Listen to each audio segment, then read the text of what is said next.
I definitely was keen to come back and to meet up with you and talk about this, because I think if it is correct, then this could be a very profound discovery. After all these years, I wanted to get Robert Schoch to get back to Giza, at least virtually, right? And put, his findings to a test, because when Robert was there with Thomas Debicki, he did geophysical analysis around the Sphinx, as you probably know. He did seismic refraction experiments. One of the things that I found on the Vitruvian Man was that the Vitruvian Man had encrypted within it the proportions exactly. Area of the circle is pi. The area of the square is the Euler number. The Euler number wasn't discovered by Isaac Newton or Charles Napier until a couple hundred years later. So this is another brand new discovery, on the go. This is what happens when you walk into Robert Grant's podcast studio. In my lair. You start making discoveries.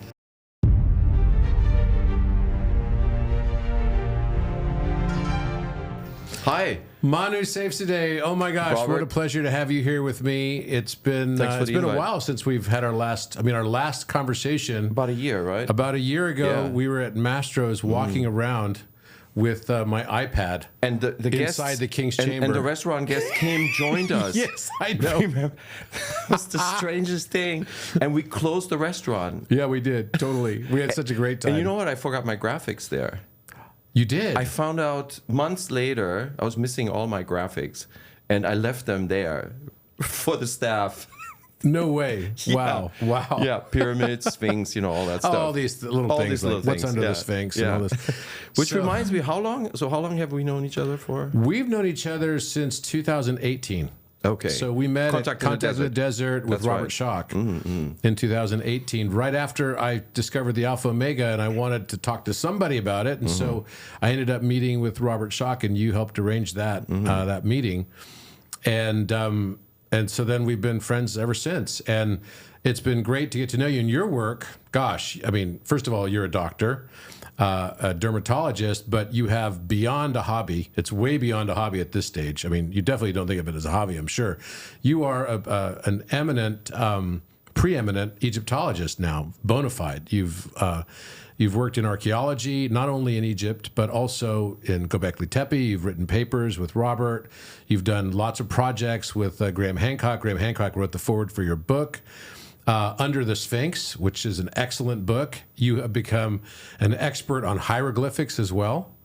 And then we share this love for polymathy and mathematics, which I find really interesting in physics as well. So we have all kinds of conversations about this stuff. And I'd say about once a year we end up getting together. And after this whole news broke this week, right, we'd already talked all about the stuff that came out in 2022 from the same authors, the Italian academics, which we'll get to in just a moment. But I was in Mexico all week, and so I didn't have a chance to really get into it in depth because I was committed on my time. You were in tequila coma. That's right. But well, not quite tequila, but I was in some kind of coma, maybe. But basically, I think I was in equinoctial coma. But I definitely was keen to come back and to meet up with you and talk about this, because I think if it is correct, then this could be a very profound discovery under Giza. And I don't say that lightly, because we've definitely been involved in other discoveries, and I think there's some other big discoveries coming as well. I showed you the 2 new pyramids, potentially, that I'd found tracking on the maps. It feels like this whole area is about to explode in new knowledge that's been lost or hidden for thousands of years. And so, welcome. Great to have you here. Thanks. And so let's talk about the 2022 paper, first of all, because when that first came out, I remember, and these are by the authors, and I always mess up their names. It's a mouthful, right? So this is Malanga Biondi, and then there was one other author. Armando May. He's not an author, but he joined the team later. He joined the team later. Okay. So basically, this is the first time we've had a chance to see imagery of any of the pyramids. So in 2022, they came out with this paper that was beyond muons. So this is not a muon scan. So we'll talk about muons. Muons are like these physics particles that are like leptons, or these would be almost like neutrinos. You could think of it like a neutrino type scan. But the SAR paper that came out in 2022 is a synthetic aperture radar. And could you describe that a little bit? Yeah, it's basically a detection method to look at seismic waves at the surface of the ground. Imagine you're in an earthquake. If you stand close to the epicenter, you're going to get jolted up and down. If you're further away from the epicenter, you have more of a sway, a sideways movement, right? And that's what they're detecting. They're looking at that sideways movement on the ground. How do they do that? Well, he's developed a way to measure that velocity using Doppler. That's, how if you think of the cops catching you speeding, they use Doppler radar. This is a pulsed radar version, so they're sending pulses of energy onto the ground surface. And then what comes back tells them about various things. How far is that particular place away from the satellite? How is it in terms of the direction? Where is it coming from? And then that piece that Filippo Biondi invented was to fish out that little micro motion on the surface. And then what he does, he processes that those data. So you're not now in the satellite any longer. You're in the lab, right, in Italy, wherever he is. Or I think he also has a university position in England. And then so he processes the data and he fishes out that little velocity signal, and then he reconstructs from that seismic motion velocity the location of underground voids or voids behind walls, in this case behind the pyramid walls. It's obviously a complex way. It's difficult. There's a lot of math involved, but you can pretty much boil this down to a few basic principles that I think most people will be able to understand. But one of the most important things to understand is that it is not energy from the satellite penetrating into the Earth and then bouncing off of different voids that may be there. It's not that. That is one of the major misconceptions that I've seen floating around so far. So this has nothing to do, anyways, the type of energy that's being pulsed, which is X-band microwave energy, it can't even penetrate into the ground more than a foot maybe. So this is definitely not energy going into the Earth. And so how are they able to then extrapolate that microwave data? So sending these microwave pulses, right, that are like Doppler radar, right, basically going to the Earth, and then it can't really penetrate into the Earth. Not really, no. So how are they able to extrapolate that into imagery that could be, something we could potentially derive some knowledge from? Yeah, that's a great question. So I brought some props to see if we can illustrate this.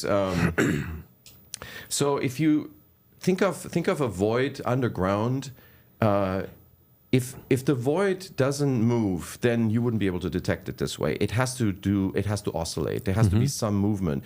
And it turns out that this isn't just some movement or some oscillation, it's a resonant oscillation. And when you have resonance, you have an amplified movement, right? And so one good way that I thought of would be to illustrate this is think of a rubber band, right? You stretch it out, or you relax it, and then you move it also sideways, right? So you have this dimension and you have that dimension, right? And then you think of an earthquake, like if this were an earthquake, right? You have an earthquake pulse going out, then the pulse will go up immediately above. That's where the epicenter is, right? And then, but also there's various waves that get spread out from an earthquake: P waves, love waves, Rayleigh waves, all these waves. But what matters is there's a surface wave where the energy hits the ground air boundary, right? And then that wave will just travel sideways. And so you can detect that. I'll show you in a moment how we can do that.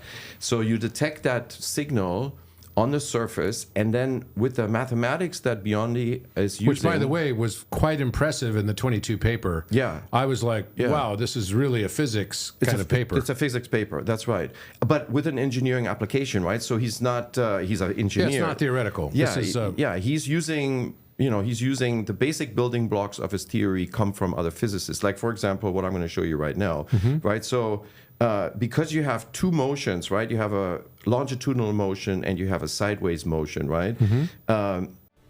Hi, I'm Robert Edward Grant. I invite you to explore my transformative books, Philomath and Polymath, each designed to expand your understanding of the world and ourselves. In Philomath, which means lover of learning, Discover how mathematics weaves together physics, music, and prime number theory, revealing the universe's interconnected nature. It's more than a book, it's an enlightening voyage.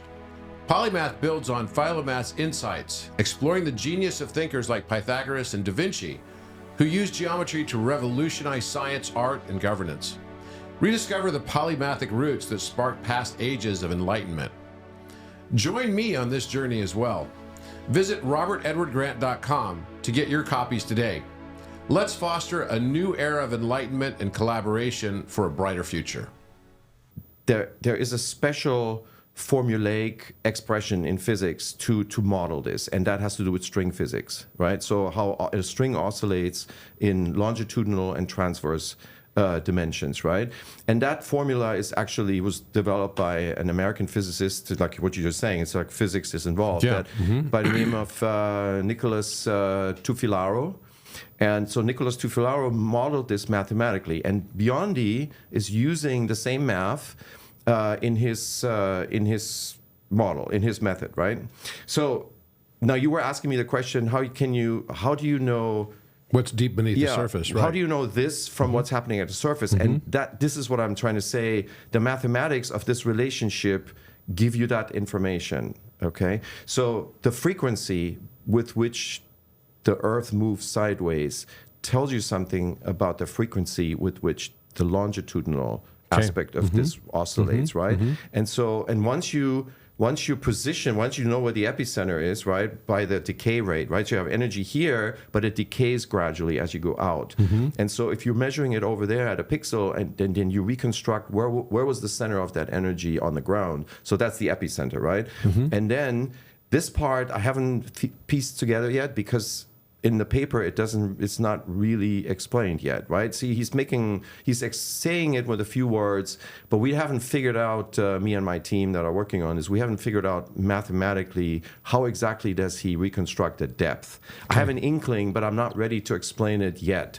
So, but for now, I think the main takeaway is that because of these special dynamics, oscillation dynamics, that are very well mathematically described, he is able to make a link between the surface and the depth.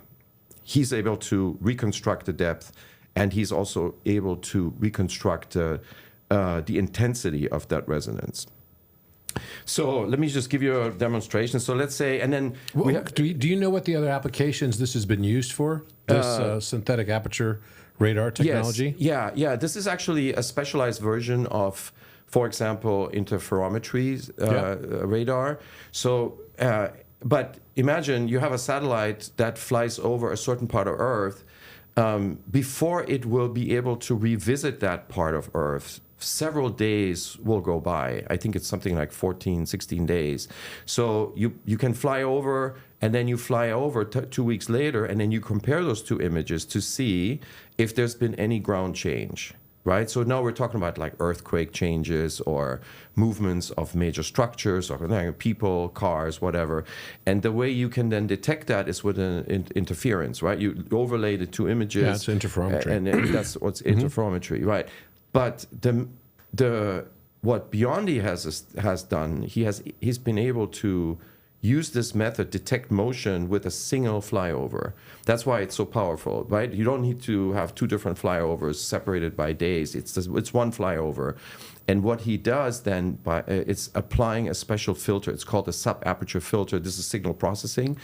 And that technique, just to give you a rough idea, he basically takes the Doppler band, which is the entire bandwidth of all the Doppler signals that are coming back from the area, right? That whole band, in this case, is something like 24,000 hertz, 24 kilohertz, I think. And then what he does is he makes his filter by dividing that into half, right? So he takes one half of this band, and he takes two copies of them. So two copies of one half of the Doppler band, and overlays them with a very slight offset. And that offset is the filter that will reveal to him the microdoppler signal that he's looking for. Interesting. The microdoppler being that little tiny motion on the surface. So this is a lot like optical coherence tomography.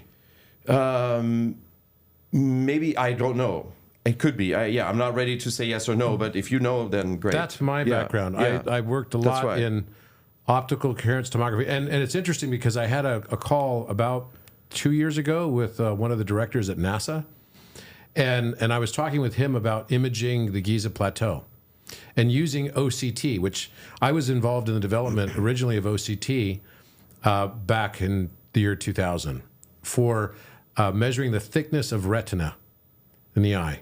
So we could use it without having to get inside the eye so that you could see what's happening with glaucoma. You could see what's also happening with pressure on the optic nerve. You could also see what was happening with age-related macular degeneration and vasculature and thickness that is derived from that. You could tell by the thickness of the retina how healthy the eye is. And so that technology was then further developed to be used in the new Da Vinci program for NASA that is a probe that's going to Venus, right? And this probe looks a lot like the Da Vinci helicopter, the corkscrew helicopter.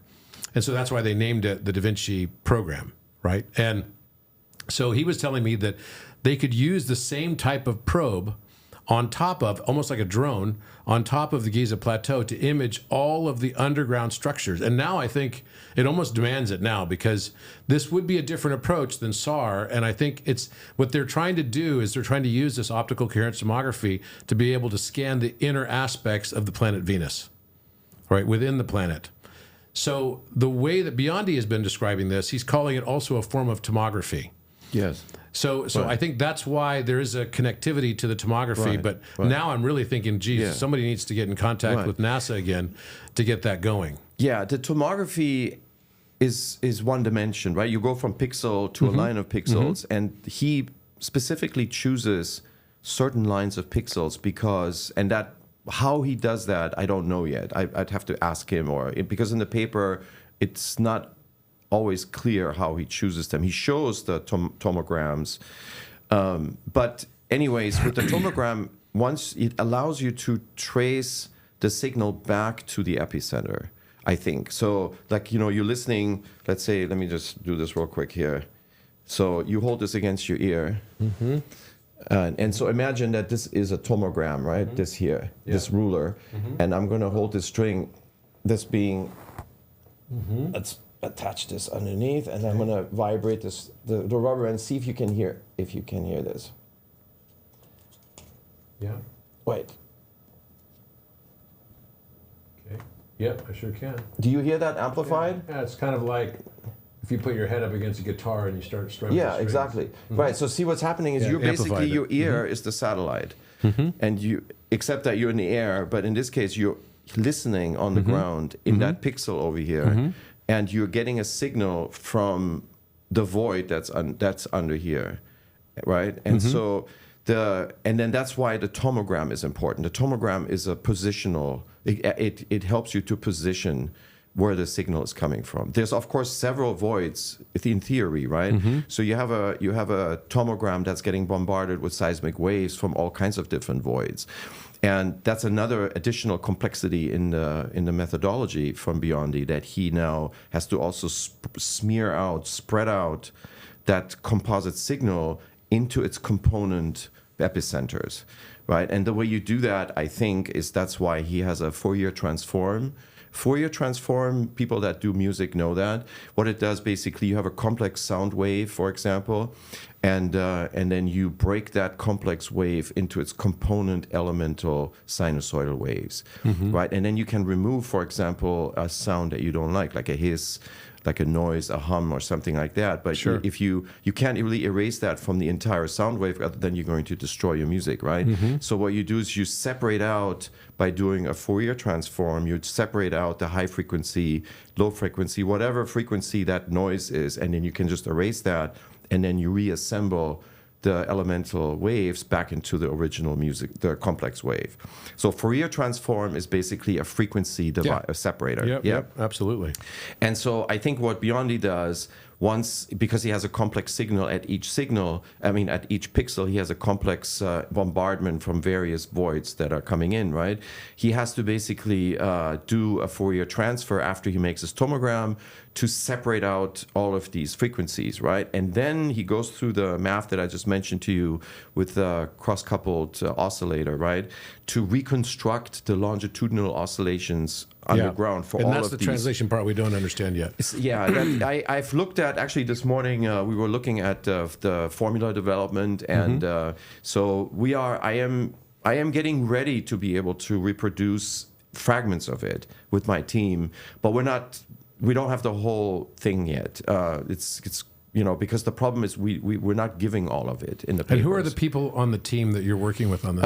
One of them is he is a former chief geophysicist at Shell Corporation, so he used to be in oil exploration. So he's very familiar with remote sensing, and of course for them it was oil. It was oil inside of voids, basically.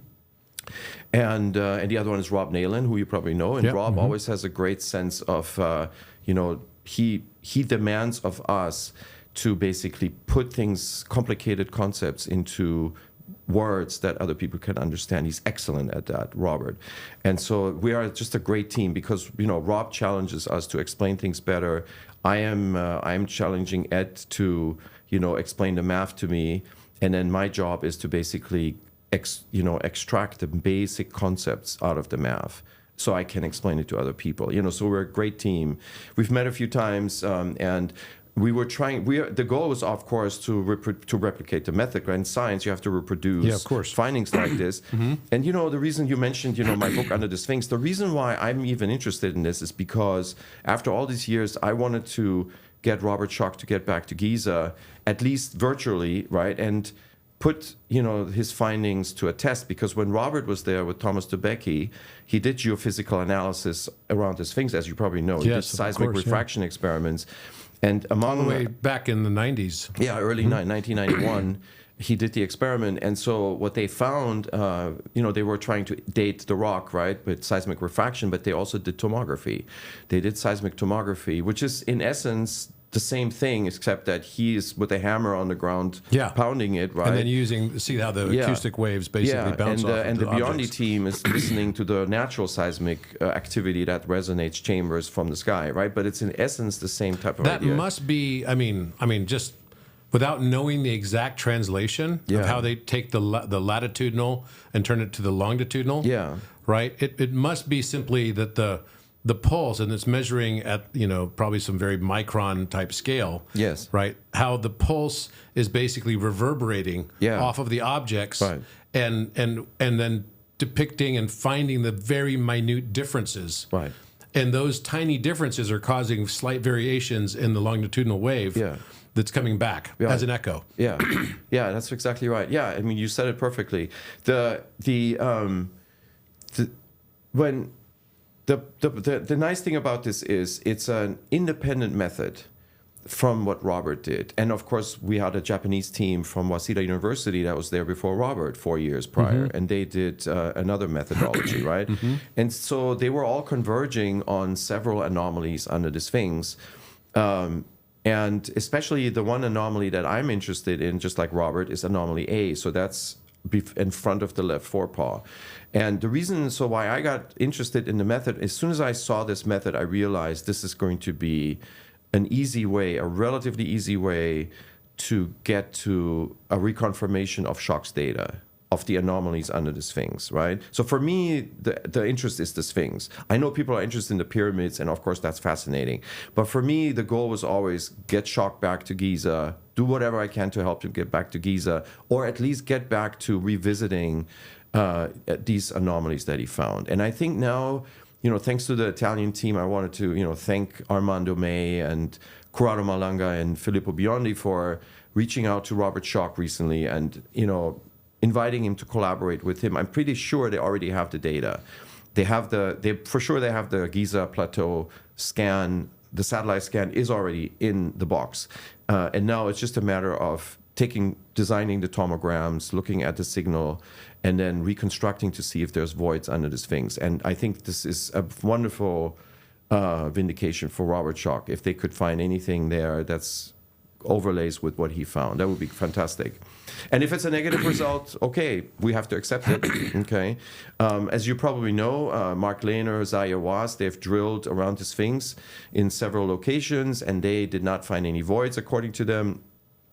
I did have some reservations about those pronouncements because they did not drill in the places necessarily where Robert Schoch said there is an anomaly, especially anomaly A. So to my knowledge, no drill was ever conducted into the zone that's described by anomaly A.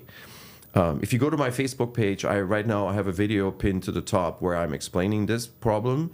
The video will probably be taken down by Facebook by May because they have a new policy with videos only being there for 30 days. What? So they will take down the video, yeah. But I mean, if people see our interview, then I encourage them to go see that because it explains vividly, what it is that we're after. What I want Robert Schoch and the Italian team to do is to go back and look at that area in front of the Sphinx. Now, okay. First of all, we didn't talk about this when we met yesterday in preparation for this, but related to the Sphinx, I don't think you and I have ever talked about this. One of the things that I think is very important, just that we can revisit sometime in the future, is the Alpha Leonis, right? So the Alpha Leonis is the alpha means bull, or the bull lion, right? And this is the star Regulus. But there's also an Omega Leonis. So when we look at the constellation in the sky, there's two ways to look at it. It could be that it's on the left paw or it's on the right paw, right? Because depending on your orientation, if you're looking outside the planet, right, or versus looking from the inside of the planet, what your orientation would be on which is its left or right paw. But in the right paw, from our perspective in the sky, is where Omega Leonis is, right? So the Omega Leonis. And I have a feeling that actually that's a reference to the left paw because of the backwards orientation. Yeah. And that somehow the Omega Leonis star is associated with this anomaly A. May well be. I also, I think the legend that the Hall of Records comes from the right forepaw comes from a French painting that comes from I think from the 1850 or something like that. It was a French painter that painted his Egyptology colleague, and he shows the Sphinx, sort of a caricature version of the Sphinx with a scroll under the right forepaw. And then of course Edgar Cayce Under the right or the left? Under the right, under yeah. The right. Mm-hmm. And then Edgar Cayce, talked about the right forepaw. But according to Schoch's data, if there is a chamber or if there is a cavern, I think it's actually a cavern, a natural cavern, and I'll tell you why in a minute.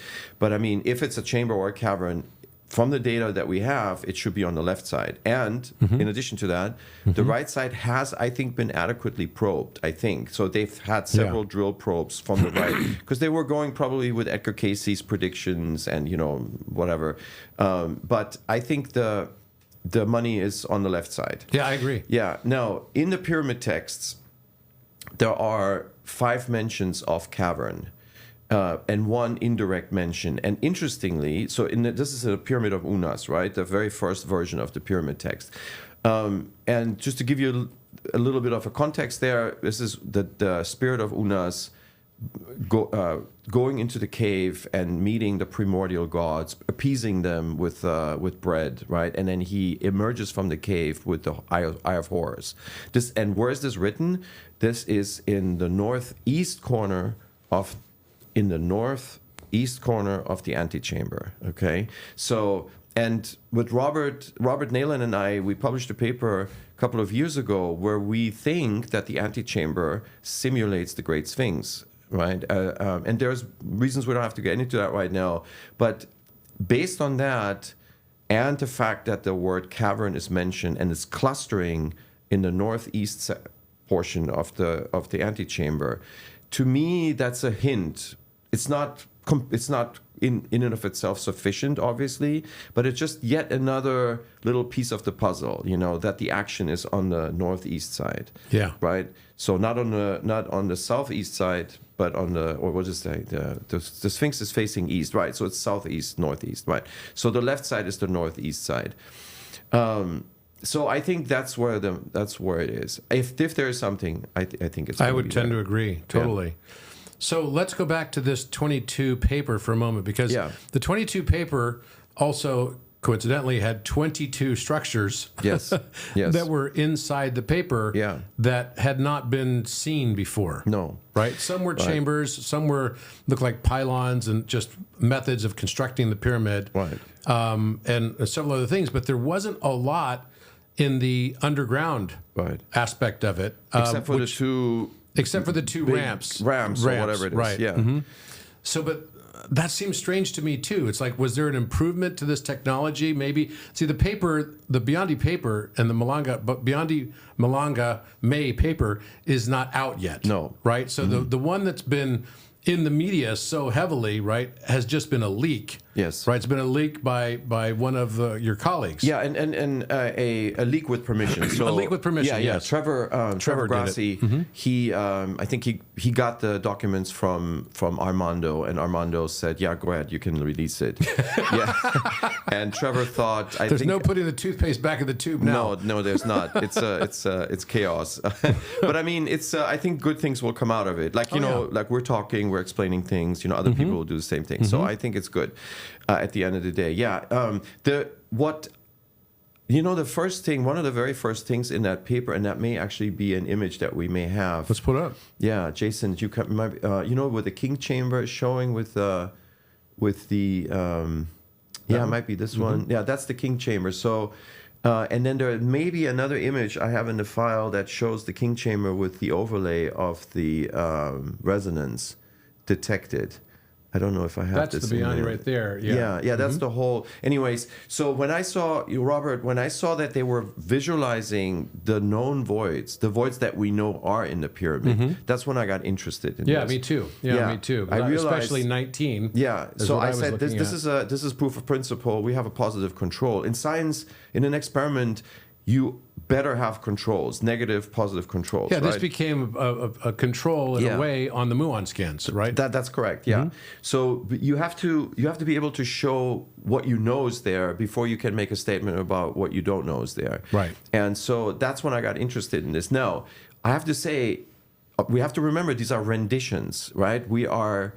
The way that this is presented, it presents this as if it's architectural. Yeah. These are architectural spaces. Yeah. How do we know this? I don't know this. From the paper, I don't see a criterion that they publish that tells us what is let's say, an accidental space from an earthquake, right? Yeah. How do you distinguish that from an architectural? It's hard to tell false positives, too. It's hard to tell false positives, right. There's also potential artifacts that are projected from the surface of the pyramid, right? As you know, a pyramid is sort of a stealth structure, right? It's leaning away from a radar, but I mean, then you also have a step wall, right? So the steps actually enhance radar reflection, but the leaning away reduces radar reflection. So you have this complicated mixture of a radar hypersensitive and hyposensitive surface, right? And so is it possible that you could get artifacts? Of course it's possible. And Biondi actually acknowledges this in the paper. He's saying, we have to account for what's called multiphasic reflection. So he knows that that this is an issue. Now, whether or not that's the case here, I don't know. We have to ask him. This is one of the most important questions to ask him. How do you know artificial from natural? Basically what could happen is the echo artifacts could collide with each other. That's right. Right, and then create a whole new artifact. That's right, yeah. Which doesn't necessarily become as a false positive. Yeah. For example, when Alvarez did the muon scan for Khafre's Pyramid, they thought they detected a chamber initially, and then they had to dismiss it because they realized it's probably it's not. And that so far has been kind of the biggest concern that I had with this latest information coming out, and I'm hoping they're going to really address this solidly in the paper, because they weren't able to detect the current King's Chamber or Belzoni's. Apparently chamber. not. Yeah, I think I saw them mentioning something like this, and of course we need to give them time to explain themselves, which I respect that. But I think from my initial impression of a little comment that I saw, and also in the presentation, that they were having some issues visualizing Belzoni's chamber. You're right. So that is an issue. Yes. The other thing is, can we explain what they see in other ways? Does it have to be architectural. If it's architectural, great, then we have an amazing story on our hands. But I mean, in a scientific investigation, you have to exclude first the trivial explanations, right? For example, as you know, Khafre's pyramid is not built like Khufu's pyramid. It's actually mostly rubble. It's much smaller pieces of rock, kind of hiding behind a couple of layers of nicely hewn rock, right? And so my question is, for example, you know what cymatics is, right? Of course, yeah. So, standing waves. Yeah, let's say you have an earthquake and, you're shaking the rubble inside the Khafre Pyramid. Is it possible that because of cymatic structuring of how the rubble basically got rearranged, that you ended up with 5 artificial voids, accidental void. In this case, it would be accidental, not architectural. I'm asking, is that possible, right? For example, when this paper came out, I don't know if you remember, but an Egyptologist by the name of David Ian Lightbody published a paper asking a question: is the Great Void signal actually loose masonry next to the Grand Gallery? And I remember that. So it was a great question, and I think well taken question. And then they ended up ruling that out by just showing other angles, and they did, of course, new scans, and then they were able to show, yes, the big void is real, right? But this is the kind of question you have to ask at this point, right? Another question that I had is, for example, these big cylinders that are coming down into Earth, right? Or that what they call the city of light, right? What is the first thing you think about? The first thing I thought about was magma conduit, magma. So there is, first of all, there is evidence that, in the Oligocene, so this is like 20, I think 30 million years ago. So it's about 10 million years after the Mokattam and the Mahdi limestone formed, right? 10 million years after that, there was a basaltic igneous rock intrusion into the limestone and the sandstone that's sitting under that, right? So we know that magma has bubbled up in Egypt, in the north of Egypt, in the south, in the middle. Sure. And that magma basically forced itself into the sandstone and limestone areas, right? And so if it can happen at that height, then I wouldn't be surprised if it also happened much lower, like, 2 kilometers, like they're saying. So the very first thing that needs to be ruled out is that these are magmatic conduits, right? And they call it a magma plumbing system. It's called a magma plumbing. It's not me saying this. This is what the geophysicists call it. Okay, so that's the first thing that needs to be ruled out. And regarding the cylinders, I know the cylinders are nicely oriented and they sit on blocks, and I accept all of that. But are we looking at basically 2 magma lakes, right? Each one of which is giving off 4 conduits to the surface. This needs to be ruled out, Robert. Oh, of course, and if it gets ruled out, then okay, then we've done our due diligence, and now we can take this to the next level. Yes. So we covered the 5 towers, rule out, the cymatic effect from an earthquake, rubble effect, the City of Lights thing, and then the 8. I think that needs to be done. After, the first step, though, is an independent team has to just verify that Beyond's method works. Okay, I am fairly sure that he's onto something. He's shown great proof of principle with dams, Iraq Mosul Dam. He's shown that the method works in Italy. He can see the National Particle Laboratory under 1.5 kilometers of mountain northeast of Rome. He can look through the mountain, not look through, but he can do surface detection like we just talked, right? Same principle. He's looking at surface movement, and he can reconstruct the actual laboratory and the freeway tunnel that runs by it. He can see it. So that means the method works. But just, to do your due diligence when you have something that important, you need to have an independent team verifying the method. Once you have that, then you rule out the trivial explanations for what we've seen. So I wonder if this kind of tomography or Doppler scan is actually better for detecting solid objects than it is for detecting void spaces. Well, they have to resonate. That's my point. Yeah, they have to resonate. If it resonates, which voids have It certain... should have some and sort of resonance. you know better than I, right? You're into resonance. Oh, yeah, of course. And of course, you know about Chris Dunn's work, right? He's looked at resonance in the King chamber. So, yeah, when if we have and in fact, that's a good point you bring up, because it means that some chambers may not... There may be some areas that cannot be visualized if they don't resonate. That's right. Yeah, because we haven't talked about yet, where does the resonance come from? So the way that Biondi is reconstructing is there is actually Earth energy, right? Natural seismic energy, low grade seismic energy, and then of course Cairo. People driving, there's millions of people in Cairo. And the basic, Schumann resonance as well. Schumann so that has to be resonance, extracted. That's right. And then the pyramids are swaying, in the wind. All of this conspires to form a movement under the ground. And that movement, when it goes through a void, and it's at the right frequency, and the eigenfrequency of that void, then the void starts singing. Right, like when you have... So it's an eigenvector, right? Yeah. Somebody told me, I talked to one of my friends yesterday, and he said, my voice, if I hit a certain note, I can make the guitar resonate. And I didn't know if that was a low voice or a high voice, but this is... people know this. They can... And then I guess he converts that with the Fourier transform. But to me, it's like...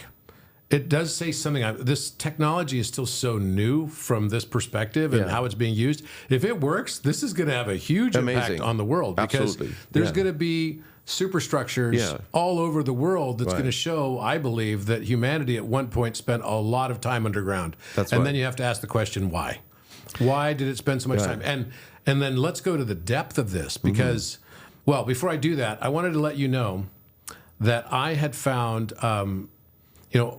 all the work we did on Alan Green and myself on decrypting Vitruvian Man. Vitruvian Man cut into 14 parts. It's a reference to the 14 cuts of Osiris, right? And then the man is cut with horizontal and vertical lines, and each of the places where he has the horizontal lines is matching, when you overlay the pyramid on top of it, right, is matching the exact location of the chambers that are known.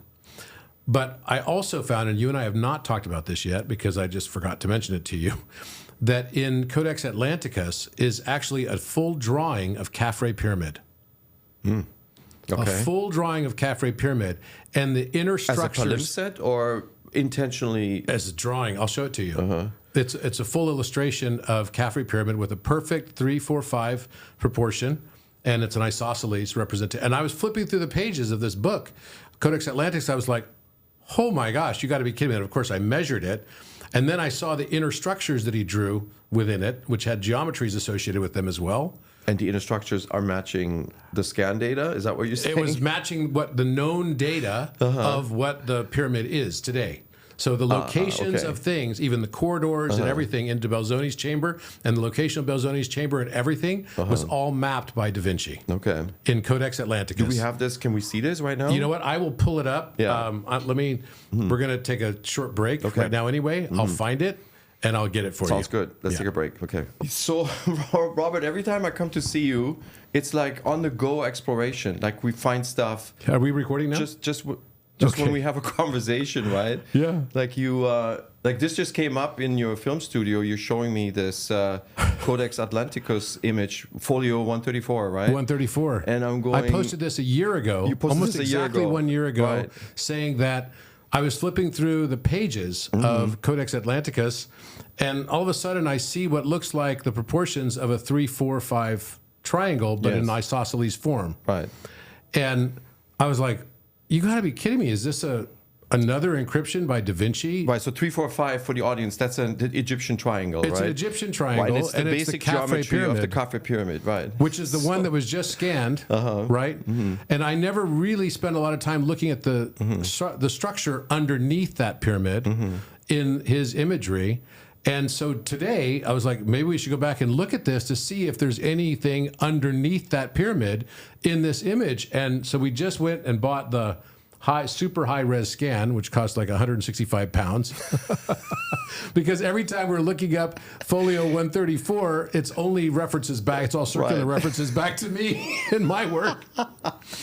And this is wild because this is exactly Now, Da Vinci, you told me Da Vinci went to Egypt, right? Da Vinci went to Egypt from 1483 until 1486. So there's no way he didn't see the pyramids. No way. No way. But he didn't In fact, he perfectly described the pyramids in a letter that he wrote, which is reference 1336 and 1337 in Codex Atlanticus. But correct me if I'm wrong, he did not have muon scanning at his disposal. No, he had none of that. And he did not have satellite scanning, right? None of that. He was not able to do that. No. So can you explain to me how that came? First of all, why are you saying that this refers to Egypt and the pyramids? Well, first of all, I mean, the reason I thought it might is because I've already found several decryptions by Leonardo da Vinci, and all of his works all overlay on top of each other as well. And so that became the subject of this season on Codex, Codex season 2 on Gaia, right? So I've just decrypted probably 50 different encryptions, major encryptions by Leonardo da Vinci. And it's almost like I can't even publish all the ones I find because no one would listen to me anymore because it's just that many.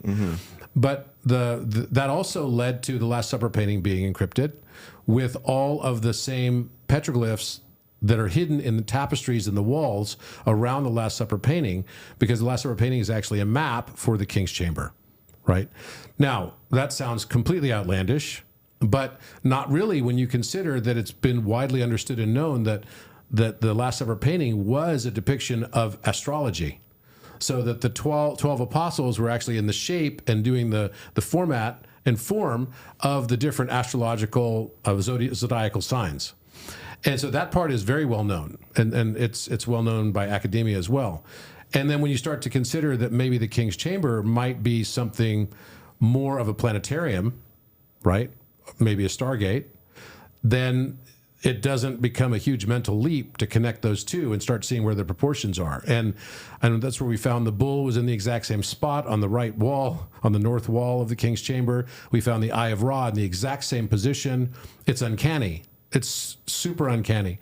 So then I noticed this, and of course, the Vitruvian Man. You're saying that Da Vinci hid this in the painting. He hid it in the painting. Yeah. Okay. He hid it in the painting, and people thought that he was lazy. You know, they always called him sort of the lazy painter because he took so long to paint things. I don't think he was lazy at all. I mean, look at all the stuff he came out with. It's like the most incorrect statement you could ever make about any human being, probably ever, right? Da Vinci lazy? No way. What he was doing, though, is he took a long time to make his paintings because he was encrypting them with esoteric and very specific Egyptian mystery school knowledge. All of his paintings are literally from the time, even before he left to go to Egypt in 1483. And by the way, one point that you probably don't know is Da Vinci's mother was a Circassian slave, but had been, we believe, royalty that had been banished, right? We don't know why she was banished. Maybe it's because she got pregnant with Leonardo. We don't know. But what's interesting is that the Mamluk sultans of Egypt at the exact same time were Circassian. So this means that very likely Sultan Qaitbay, who's the most famous of the Mamluk sultans, and most of the buildings that still stand today from that period were built during his reign. He was known as a philosopher king, an Egyptian mystery school attendee as well, and teacher. And this particular person was very active in trade routes with northern Italy in particular. So we find him depicted in paintings, his ships coming into port in Venice, right? We find him also being very highly connected with the Sforza and the Medici families.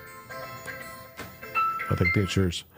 And so there were some, and even Lorenzo de' Medici himself, very connected directly with that. There was a problem they had with some Ottoman that he helped them chase down. He helped the Medici family, chase down in what was Byzantium or Constantinople at the time.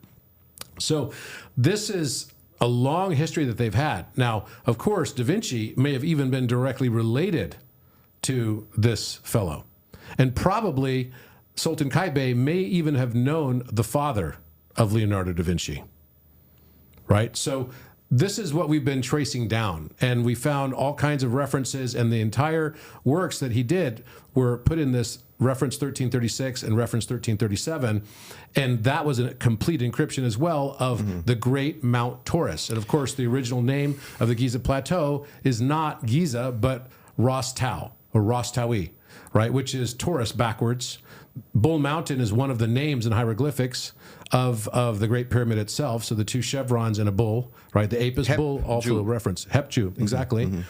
And all of this is very relevant to a mountain of other work we found. So for me to find a 3-4-5 triangle proportion immediately tells me Khafre Pyramid. Well, this is fascinating because we were talking about remote sensing, and as you probably know, there were experiments with remote sensors, that were divining hidden things in Giza. In the 70s, there were experiments that were sponsored by Stanford Research Institute. So I'm looking at this and I'm going, this is like a divination for what we're seeing there, right? It's really wild. If it's wild, yeah, I have to say. And it says, when we were trying to, when we were during the break, we were trying to translate that mirrored image text, and we were having some issues with it, obviously. But the second word does indeed look like it's referring to Egypt. It says Egyptato. Egyptato, right?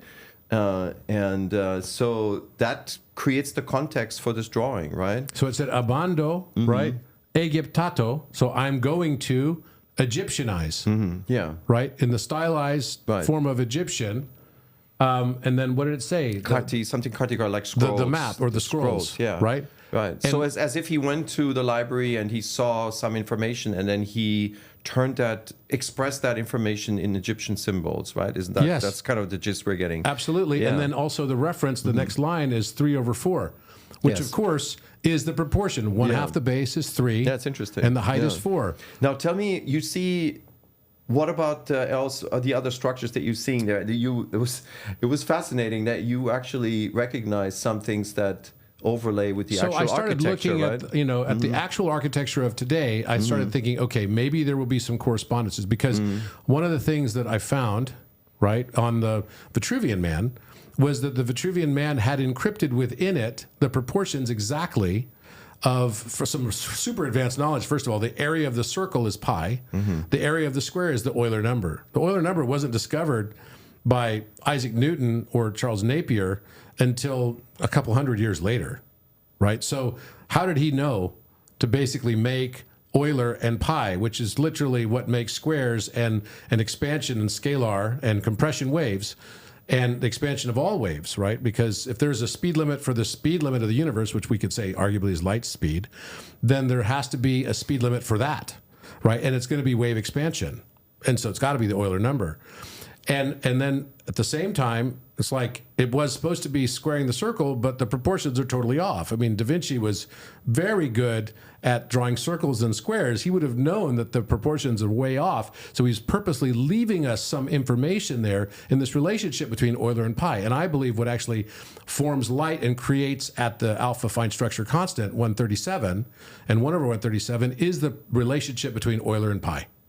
Okay? And this is like really wild, because as we go into higher dimension, I literally just gave a talk on this in Sedona this last week, and also one in Virginia this last weekend.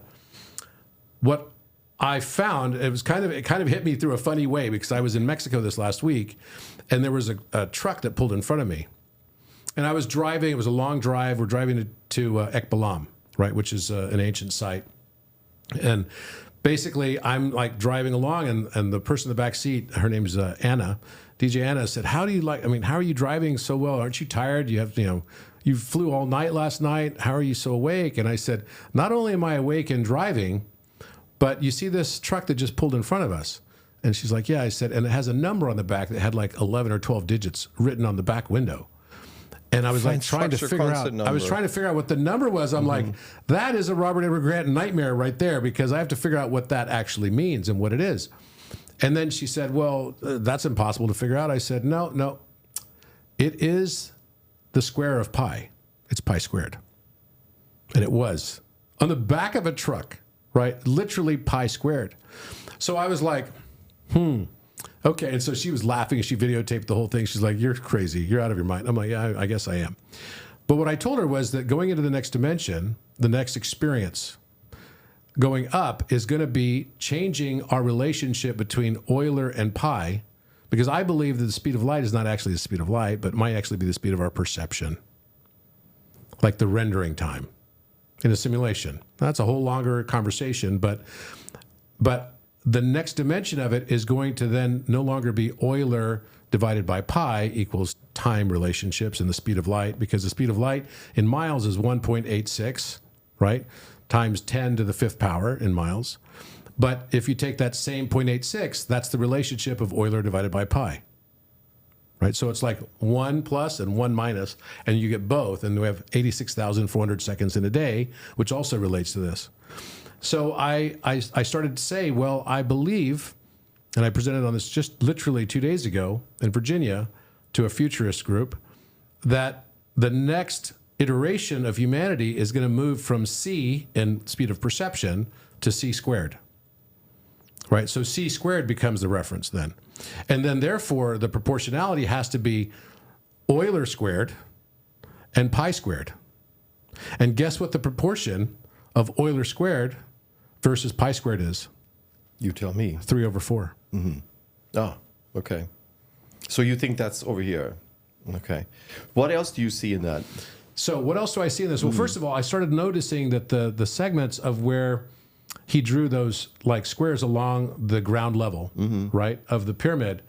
And I started thinking, well, I wonder if there's a way to correlate that. And of course, I had to mirror image it, right, so that I could apply it on top of the pyramid. And right now it's in backwards mirrored text. You can see the 3/4 is backwards, right, up above. And so maybe, Jason, if you could play that video. Well, if this is meant to be looked at it this way, not flipped, then we would be, if that's Khafre's Pyramid, we're looking from the west side. Yeah. Down towards the Sphinx. Down toward the Sphinx. Exactly. So what I started noticing is like, okay, you see where I've got these arrows? So I'm like, are there any structures within Khafre Pyramid? First of all, does the slope match?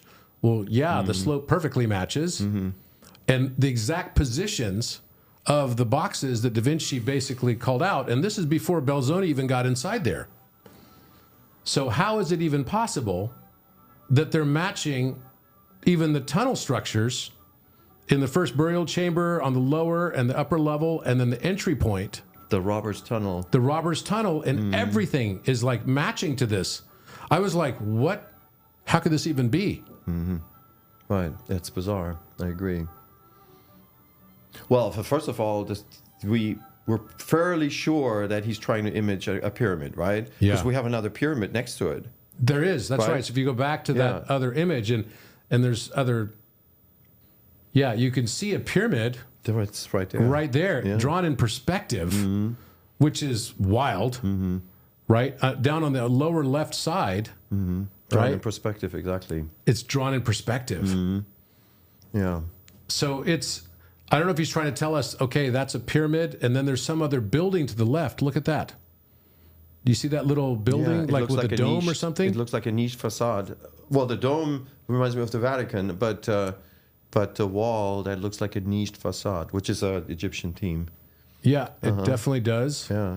And then look at the understructure. Yeah, the understructure. It is the strangest thing. This is remarkable because it's very similar to what the Biondi paper is basically saying. Yeah, it puts it puts folio 134 into an entire different light, right? Isn't it? It's beyond wild. And then you'll also notice that there are geometric well, you know what, Rob? forms. At this point, nothing surprises us any longer, right? Are we opening our minds to anything at this point? Well, I'm pretty sure anything is possible in a simulation. Is possible. It's like what's possible in your dreams. It's like everyone is here living in reality thinking, oh, maybe my dreams are possible, but maybe we are living in a dream. Yeah. Well, and we just believe nothing is possible. So now that's why when you told me about the other two pyramids at Giza, which you spoke with the supervisor, right? I'm going, how can this be, right? And so, but you showed me, you walked past Menkora, right? And you walked southwest, didn't you? Yes, that's right. Yeah, and this is based on, you saw previous cards, previous maps that seem to indicate that there's extra pyramids, right? And of course, I've heard other people mention this, and some people don't believe it, blah, blah, blah. So you took the extra step and you walked all the way past to Maybe we can actually go to it. Jason, if you go to my Instagram page, And then, and so you talk with Go back to December 15th. You showed it to Ashraf Mohi, right? Yeah, I did. And he was kind of interested in it. So very. What is it? What did you see there that made you think, I wonder if that's a pyramid hiding under the sand? Well, first of all, there were maps, right? Yeah, right. The maps from, 1457, which is where I did a lot of my work on Abu Rawash, right? Because I was trying to understand, what is this relationship? And I believe that the Nile is actually the Shushumna of Osiris, and that each of the temples along the Nile from, Abu Simbel all the way, Philae Temple, the Kamumbo, etc., Edfu, all of these are different temples that are dedicated towards different chakras of Osiris. And they all have different musical associations as well, and all have different astrological associations. And so you go up all these temples, and so you get to Dendera, where the heart is. Dendera is the heart, but that's the feminine side of the heart. And on both sides of the Nile, you have temples. And the other side is the masculine, which is the Osirian. And it's at the same place. I mean, it's in the same, kind of relative position. It's just immediately west. And so I started, looking at all of this and started thinking, okay, well, if the throat chakra is Giza area, and that would also explain why I found the musical relations, right, of the slope angles of the pyramids, which I'd shared that work with you before as well, and I'd shared it with Ashraf and several in the Egyptology world. And the nice thing about the musical relationship thing is it's pretty unassailable. It's like, it sort of is what it is. It's like there's no way to really argue it, and then it's the musical intervals expressed as triangles, integer ratios. Yes, as integer ratios that form exact, precise slope angles that I believe were the original intentional slope angles. So you going into this, you had a couple of missing ratios, right? I had a couple of major missing ratios. Yeah. And so you're wondering, well, did they never get built, or where are they, right? So you saw the maps and you felt, could it be there? But That's where right. are the pyramids? That's right. Right. So you walked I saw down the there. maps, and I was like, okay, what if I did satellite photography before I went.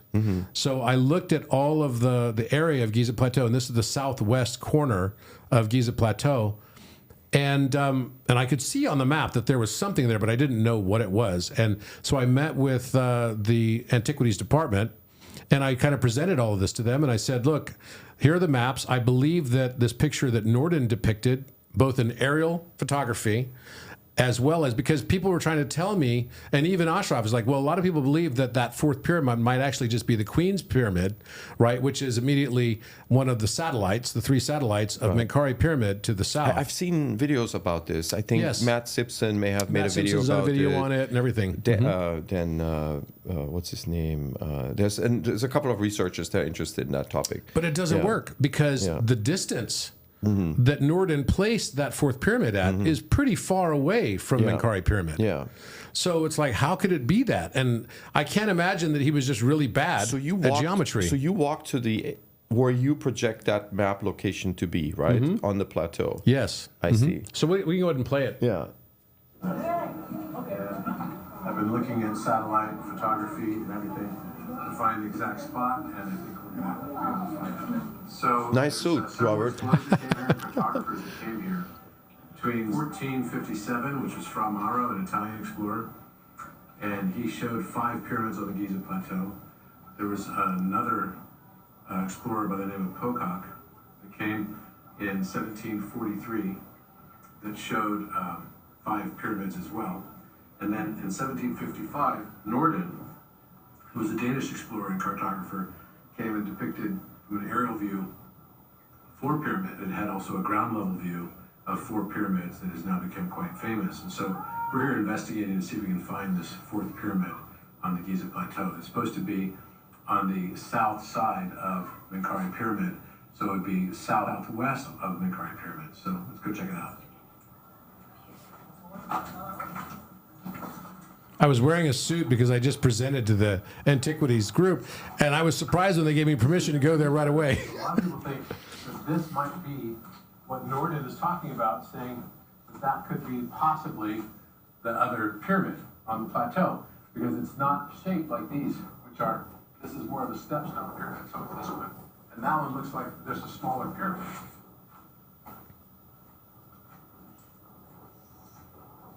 Distance is totally off. Doesn't match.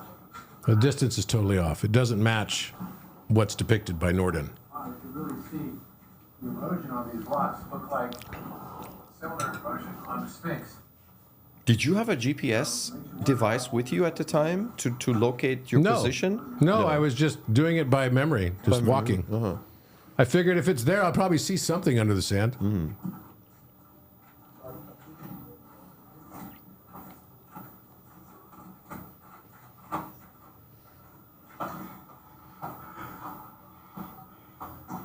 Yeah, this is a different spot from where I think I remember now Larry Paul. Yeah. He when he was looking for this. He was looking for this too. He was going closer to the bird. Yeah. The wall of the crow or whatever. No, he was in that corner, but he was on a. Not, I don't remember him going up a hill. No. I think he was on a flat. He was where the just a flat plane is. Mm-hmm.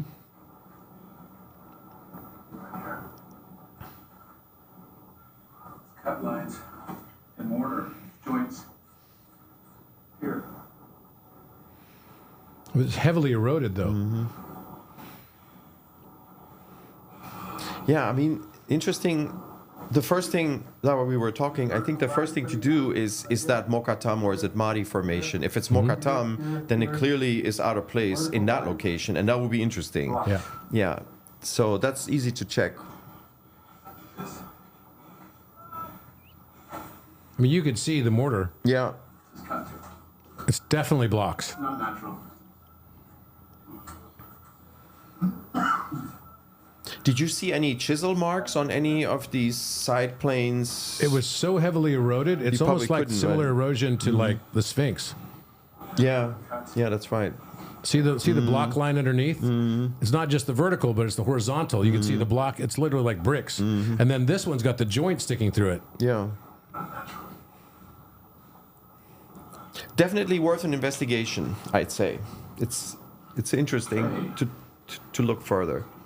And the good thing is they're interested in pursuing it, right? Yeah, they're interested. It showed there was a fifth pyramid here on the Giza plateau, and it's exactly in this spot. That's right next to the other pyramid, which is there. Look, it's like the pyramid under the sand right It's there. kind of funny because it even looks like a pyramid from the side. Look at the angle. Like a pyramid.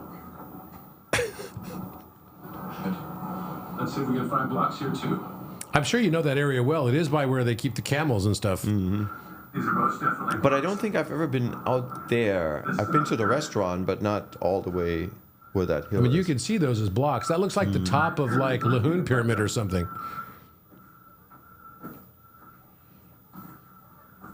It looks a little bit like GCF1, the quarry island in the central field.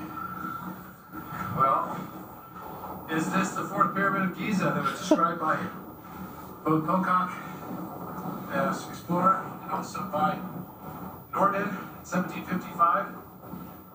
The only way to know is to excavate.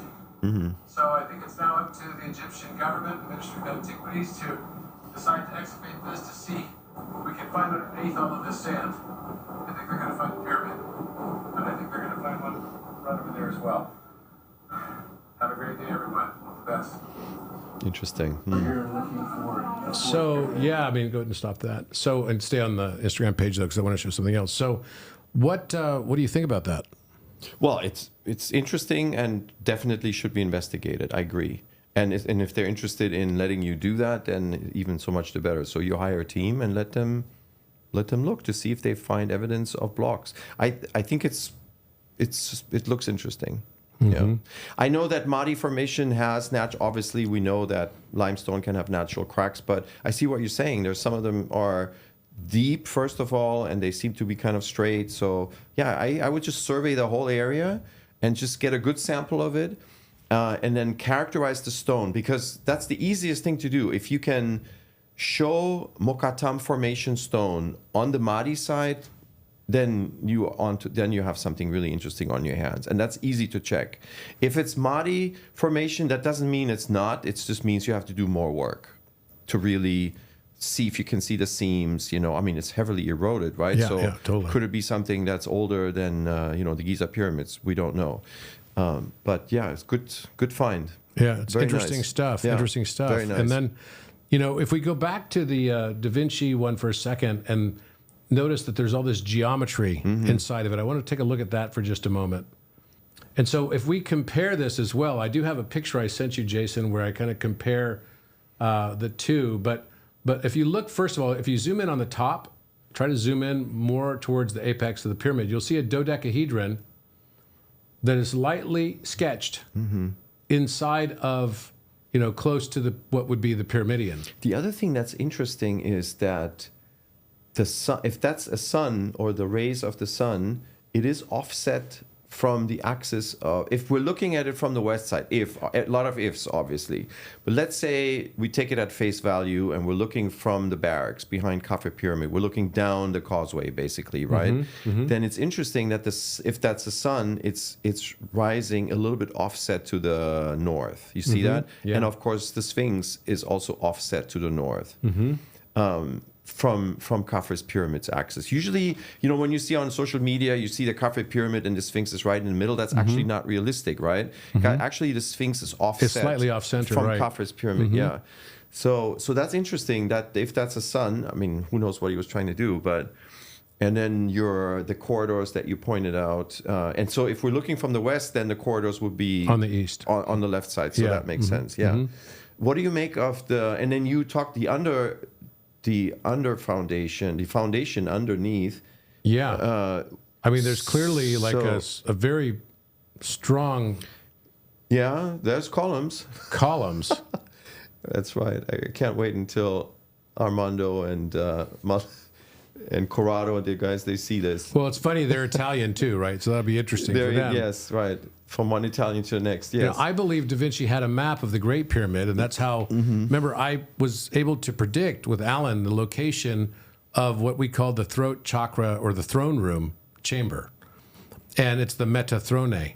That is the location exactly where Jean-Pierre Houdin published his paper saying where there was another, and in my first season of Codex, I called the new Grand Gallery the Magnum Opus Gallery, and it goes up to the throat chakra. Now, and where he said it would be, he believes, is exactly where I had predicted it was going to be in the show from like 4 years ago. But what's also interesting is that when they found the corridor, and I happened to be in Egypt the day that they found the corridor behind the chevrons, and I had rented the pyramid that night when they actually got the endoscope squeezed through the chevrons. It just happened to be the day I was there. And so they had the big press conference and everything. And of course, the shape of the room itself was a diamond-shaped pentagonal shape of the room, but an inverted one, right? A diamond-shaped pentagon. Well, the exact shape of the throat chakra, the throat, if you look at the throat through an endoscope, is exactly a perfectly formed diamond-shaped pentagon. So it's almost like like this way to the throat chakra chamber type of thing, which is really interesting. This was the 9-meter corridor that they were able to get the camera in, right? And it was exactly the shape. So just to clarify, you're talking about the gabled right? roof, right? The gabled roof. And it has sort of a rectangular corridor. It's like a shape like this. Room. So it's like the room is shaped like this. Yeah. This is Right? what you're talking. And that's exactly the shape of your throat cavity. It's a diamond pentagon. So I was like, okay, like this way to the throat. So then you end up going from that into the magnum opus chamber or the new, Grand Gallery. And it has the exact same angle of ascent. It's at like 26.18 degrees, right? And then you go straight up into the throne room, which is a small cubic shaped room, which I had told the Egyptian authorities I thought there was only one piece of furniture in there, like the King's Chamber has only the sarcophagus, and that what's in there is a rose granite throne. So let me ask you something just to clarify again, because I'm kind of new to esoteric Egyptology. Is the idea here that the architectural design is based on the human anatomy? Yes. Like Schwala de Lubers talked Yes. about the Luxor temple, right? I see. So you're saying that the chambers were designed to match the positions of certain key anatomical features, right? And of course, when you looked at the Vitruvian Man, you saw the geometry encoded in that, in the anatomy, right? Yeah. And Jason, we could put an image. If you go to the real Da Vinci Code on YouTube and just put my name and Alan Green's name, there you go. Go back a little bit. There you go. And then just pause it. Yeah. I've seen this before. Yeah. Yeah. I think so. Alan These are the horizontal lines that Da Vinci drew, and they're matching the location of the chambers themselves. And so the throat line is where I had said in my show that's where I believe the next chamber would be found. Didn't Alan also look at Shakespeare's sonnet numbers and overlay it's the that over the 113th pyramid? sonnet. Yeah. The 113th sonnet is the central chamber, right? Is the central chamber. The one that we don't know exists yet. That's right. Okay. Yeah, it would be the throat chakra chamber. So you think that is the big void? No, the big void is above the Grand Gallery. It's on the way into it, just like it is with the Grand Gallery. Yeah. Just mirror image that up, and then where the throat chakra is, like right to the right of the two chevrons, right at the King's Chamber relieving chambers, to the right and right over his throat. And if you look closely on Vitruvian Man, you'll see a bull hidden in his throat. Do you see the shape of his Adam's apple and everything? It actually makes a bull's head. Yeah. Right? Because the torus is what represents in esoterica the throat chakra. Yeah, the interesting thing is this reminds me of a paper I wrote a few years ago where I was looking, and you should probably check this, because when Petrie analyzed the courses, the different courses, the heights of the courses of the Great Pyramid, right? I'm sure you know this, right? He found that there's a certain pattern to the thickness of the courses. And what he found is that before a much thicker course, that happens. When does it happen? It happens when you have an integer fraction of 25ths. Okay, so there seemed to be some rhyme or reason to when they were suddenly constructing a much thicker course. You should look at this, because my approach to that was I proposed in the paper that it correlates, that those nodes correlate with ceilings, architectural ceilings, and it correlated with architectural ceilings that we knew at the time. And so I was proposing that there must be chambers higher where these nodes are, and so it would be interesting to see if that matches with what you're seeing here. I believe, but you should take a look at it. That's one thing. And then the other thing that might be of interest to you is that Jean-Paul Bouval and we tried to reconstruct the entire interior architecture within back of the envelope sort of easy numbering scheme, right? And 2-to-1 angle, Fibonacci numbers, because if you look at the numbers in inches, it's kind of complicated numbers. There's no way you could remember it. But we basically wanted to see, is there an easy way with Fibonacci numbers, Horus numbers, the 2, 4, 8, 16, 32, right? 2-to-1 angle, and then there was one extra number, 43, I believe. And with those 4 pieces, we were able to reconstruct the entire interior architecture.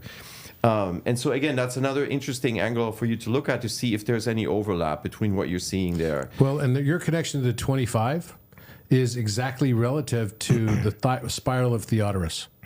So when we overlay the spiral of Theodorus on top of Vitruvian Man, it comes out perfectly that the Shushumna, or the center line, is exactly the square root of 25. And on both sides, he's flanked by 26 and 24. And of course, 24 times 26 is 624. And that has a lot of deep esoteric Yeah, and for meaning. The Egyptians, 5 is an important number. Like, for example, golden ratio is 5. That's right. And then there was a title called I think the greatest of the 5 of Thoth, for example. That was a title. The greatest of the 5 of Thoth? Yeah, something, or for the greatest of the 5 of the house of Thoth. Yes. Yeah, that was the title of Hemiunu. Hemiunu, buried who was the architect of the Great Pyramid. Supposedly, right. And then just to explain the ratio. So basically what you do is you take the footprint of the Great Pyramid, which is 440 cubits square, right? and then you divide into that at the different levels where you have these coarse thickening all of a sudden, right? You divide the area at that level by the footprint, and that's when you get these 25ths, like 16 25ths, 10 25ths, 11, it goes up. And then of course when you get to the top, it's just 1/50th, in terms of these coarse thickenings. If you want, I can send you the paper, but it's out on academia, it's free access, so you can take a look at it. But it reminds me completely of what you're doing there, and so it'd be interesting to know if there's an overlap between this esoteric design, and then actually putting that into action by marking it on the outer surface with the core masonry, by thickening and thinning these courses. Yeah. Because it's striking. I mean, when you look from the outside of the Great Pyramid, you can actually make out a specific course that is well known because it traverses the peak of the Queen Chamber. I think it's course 35, but it's really visible. It's like much thicker cores than before. So there's a variation on the outer concourses to tell you where the chambers are. That's right. And when you mentioned Jean-Pierre Houdin. So Jean-Pierre Houdin actually was also interested in this. I actually had a short email exchange with him about this, and he had actually noticed this obviously himself. He's an architect. He noticed that there's sort of a feather texture to the core masonry of the Great Pyramid, and he was trying to correlate that with his spiral ramp idea, and he thought there was an overlap. The problem for Jean-Pierre, I think, he may disagree with me, but I think the muon data just don't show the spiral ramp. But the SAR data does show kind of a ramp, that but looks it's not like spiral, a ramp. But it's, I know that some people don't like ramps. I get it, but I mean, so we're just gonna call it pro forma a ramp. It may not be a ramp, but just it's that wishbone shaped thing, thing that goes into the absolutely. Yeah, and I should also mention another design. Of course, we're just talking about different ways to look at design of pyramids, right? Totally. So you have the anatomical angle. There's people that look at it as a machine, right? So Christopher Dunn, for example, he thought that the pyramid is a power plant, basically.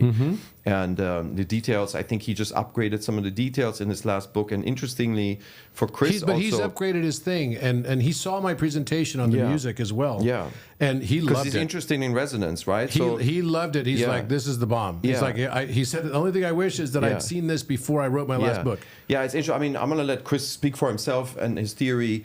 I don't want to make a mistake reciting it, but the interesting thing is he upgraded his predictions before the scan data came out, and now that the scan data are out, there's actually sort of a fulfilled prediction from Chris's perspective. Yeah, it's fascinating. But I mean, that's something. Maybe you talk to him, invite him, and he'll explain it to you. No, and I'm going to get him on my podcast as well. Yeah.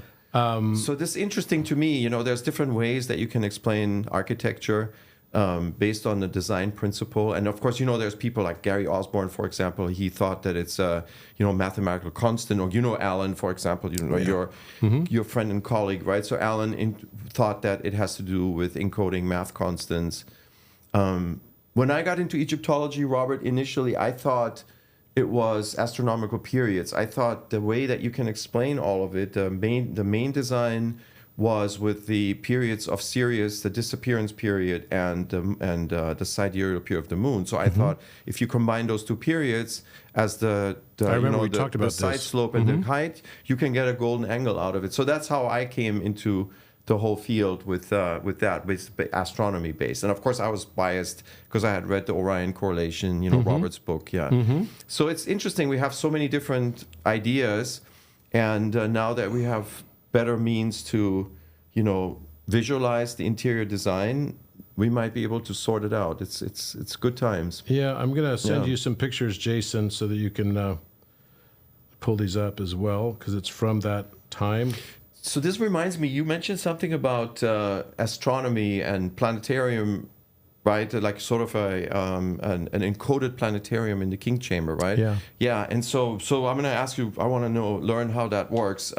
It's interesting to me because when I was in Egypt in 22, I went there with a couple of friends and relatives, and the mission was for me. I wanted to know if the topography of the pyramid texts matter. So topography meaning it doesn't just matter what is written, but also where it is written in the pyramid, the Unas pyramid, right? And so we found plenty of evidence for this, lots of evidence. And astronomy, we never got around to publishing it, but we had an archaeoastronomer with us, John Lundwall. Yes. And Robert Nayland was with us, and Manuel Gutierrez, and myself. And we were looking at, where on the walls do you find hints as to astronomical features? Yeah. And there are some striking. We all thought, oh my God, that's like a planetarium, right? So it's a text and utterance that mentions an entity. And when you project that out into the sky, then that actually makes sense in terms of, some of the constellations, some of the stars. And so that's why I'm interested in what you've discovered in the King Chamber. So you told me that there is something etched into the granite walls, right? Yes. That you think is not just a modern graffiti damage or whatever, right? You think this was actually etched long time ago, right? I believe so, yes. Yeah. I believe so. And so you said that the first discovery you made was that there was a bull or a cow-shaped on the north wall, right? That's right. Yeah. And then, so one thing led to another, and then you saw a lion face-shaped structure on the west wall. On the west wall. And then and then you saw something that looks like Sagittarius or Pegasus on the east wall, right? Correct. Yeah. And then on the southern wall, then you have to pick it up from there because I don't remember. On the southern wall is Ophiuchus. Okay. And Scorpio. So Ophiuchus for the audience, right? That's the And constellation Corona Borealis holding the and all two this. heads of the snakes, right? Holding the snake. Well, Yeah. it's taming the snakes. Taming the right? snake, He's yeah. the sitting god. Yeah, right? and it's located. Isn't that between Scorpio and Sagittarius in that It is. location? Yes, it's right. Just like nestled Orion, between. it's immediately across from Orion because Orion sits nestled between on the south side of the ecliptic, Taurus right? and Aries, Taurus, right? no, Taurus Or and Gemini. Gemini. Yeah, and Ophiuchus is between Scorpio and Sagittarius. Okay. And I believe that those both are the 13th and the missing 114th Zodiac, which is Osiris, Orion. Yeah, and then so the other interesting thing is that you brought up, and the funny thing is you didn't notice, but you brought up Cygnus and Orion on the north wall.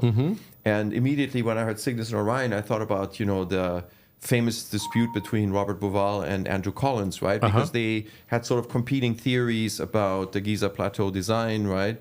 So Andrew Collins thought it was the major stars of Cygnus, and Robert, of course, it was Orion's belt. And so when I saw that you felt that they're both together on the north wall, I thought, well, that's kind of a Solomonic, judgment situation where they both could be right, I think they both are, actually. So interesting, yeah. So I thought maybe it might be worth talking to Andy and showing it to him. Yeah, no, thank you for connecting me on that. And actually, I have what I wanted to show you now is for some of the stuff from when I was at that conference. I already sent you those images, Jason. Yeah, so this is with Chris Dunn. No, there's Chris, yeah. Yeah. You can play that. He's about to say something funny, I know. Hi everyone, this is Chris Dunn, so please go ahead and sing. Robert Grant is the bomb. What he has figured out on the Giza plateau, I am totally on board. Oh, that means so much to me. Thank you so much. Wow. Yeah. Where was this conference? This was the CPAC conference with Walter's conference. Oh, yeah, yeah, okay. Walter's conference. I presented there on the mathematical musical grand. relationship of the pyramids, and I had a chance to have dinner with Graham and talk with him as well about all of this type stuff. I didn't get into the planetarium type stuff. Yeah, but definitely. I'm sure he's going to be hearing about it, and I'm sending you something right now. But the Jason. interesting, with the way you explained it to me, there's actually a good connection with Graham and Robert's Giza plateau theory. You remember, right? They were saying that it is basically a precessional clock that's waiting to be restored to its original setting, which is that the Sphinx stares due east at Leo, right? And of course now, in current times, it wasn't, right? And so it begs you to rotate it back.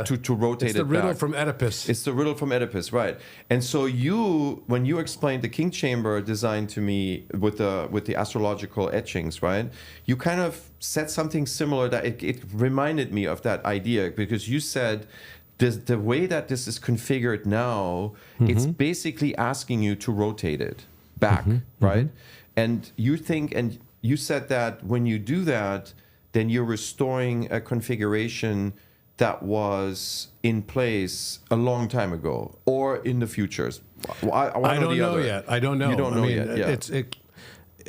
I believe it's more likely to be in the past because that makes more sense. Yeah. But there's also a feeling I have that it is history repeating itself somehow. Well, that's precession. Yeah. Right. And that is precession. So I think if you zoom forward on this video, so go forward till you'll start to see like the King's Chamber. Keep going.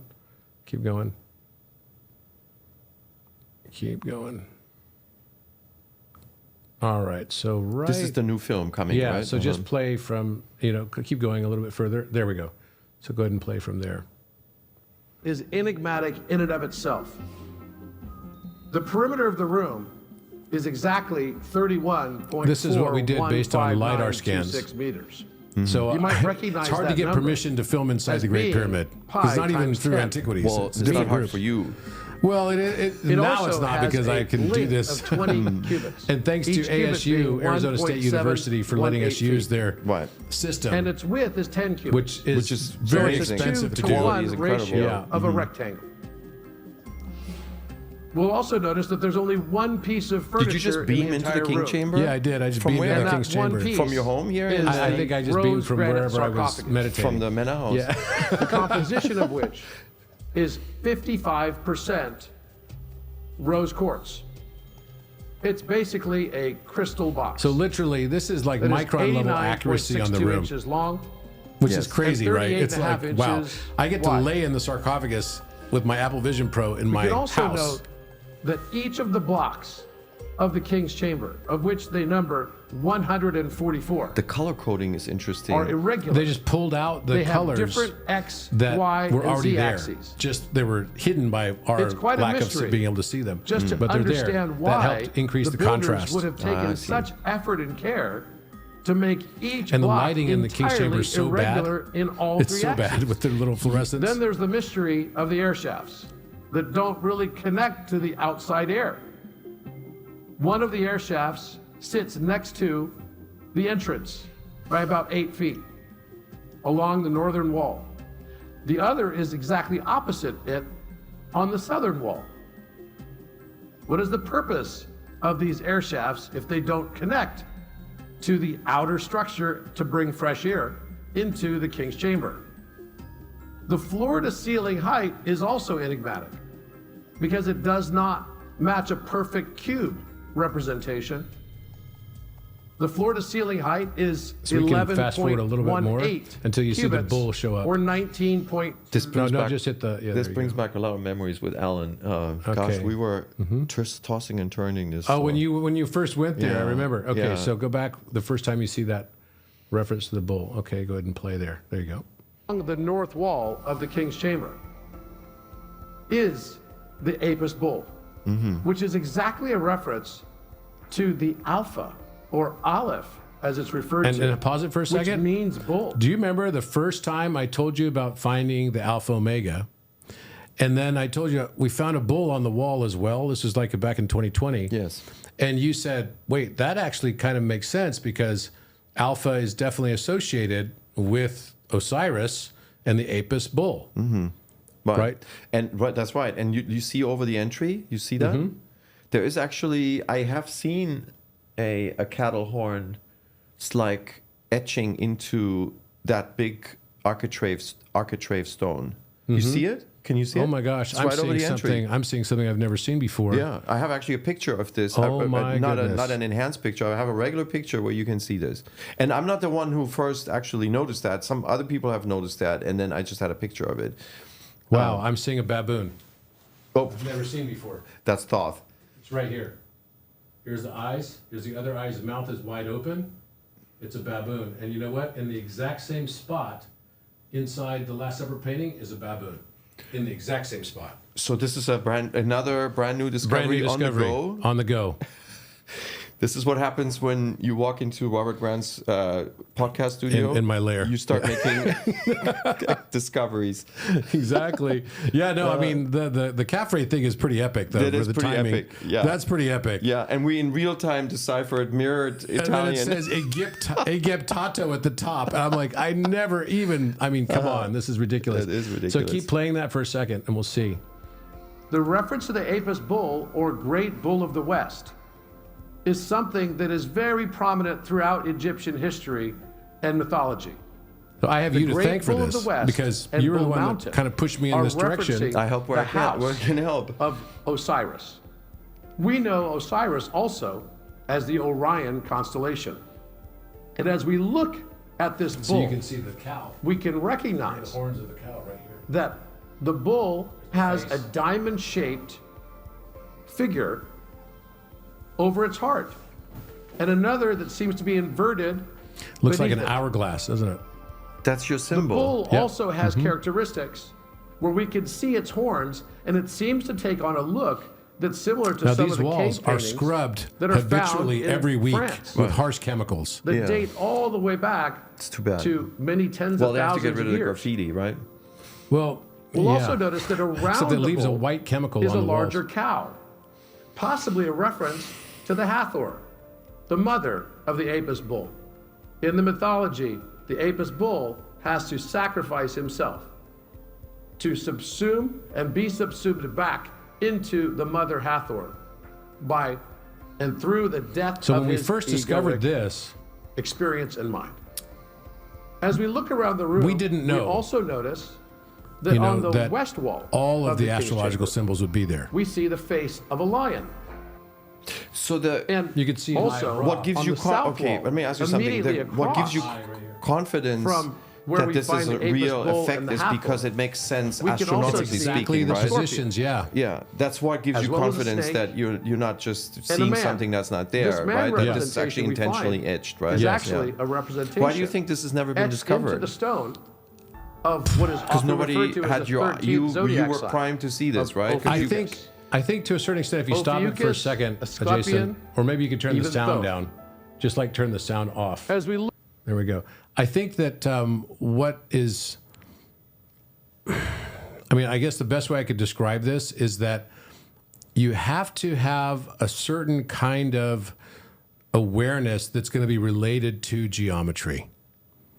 I think there's a reason why all the esoteric groups from the mystery schools and everything, they make you draw geometry. Yeah. The drawing of geometry somehow unlocks something in your consciousness. Yeah, it makes perfect sense. For example, in radiology, when I did my radiology rotation, we couldn't see anything, even the most obvious things. And the radiologist said, well, that's because you have never done this before.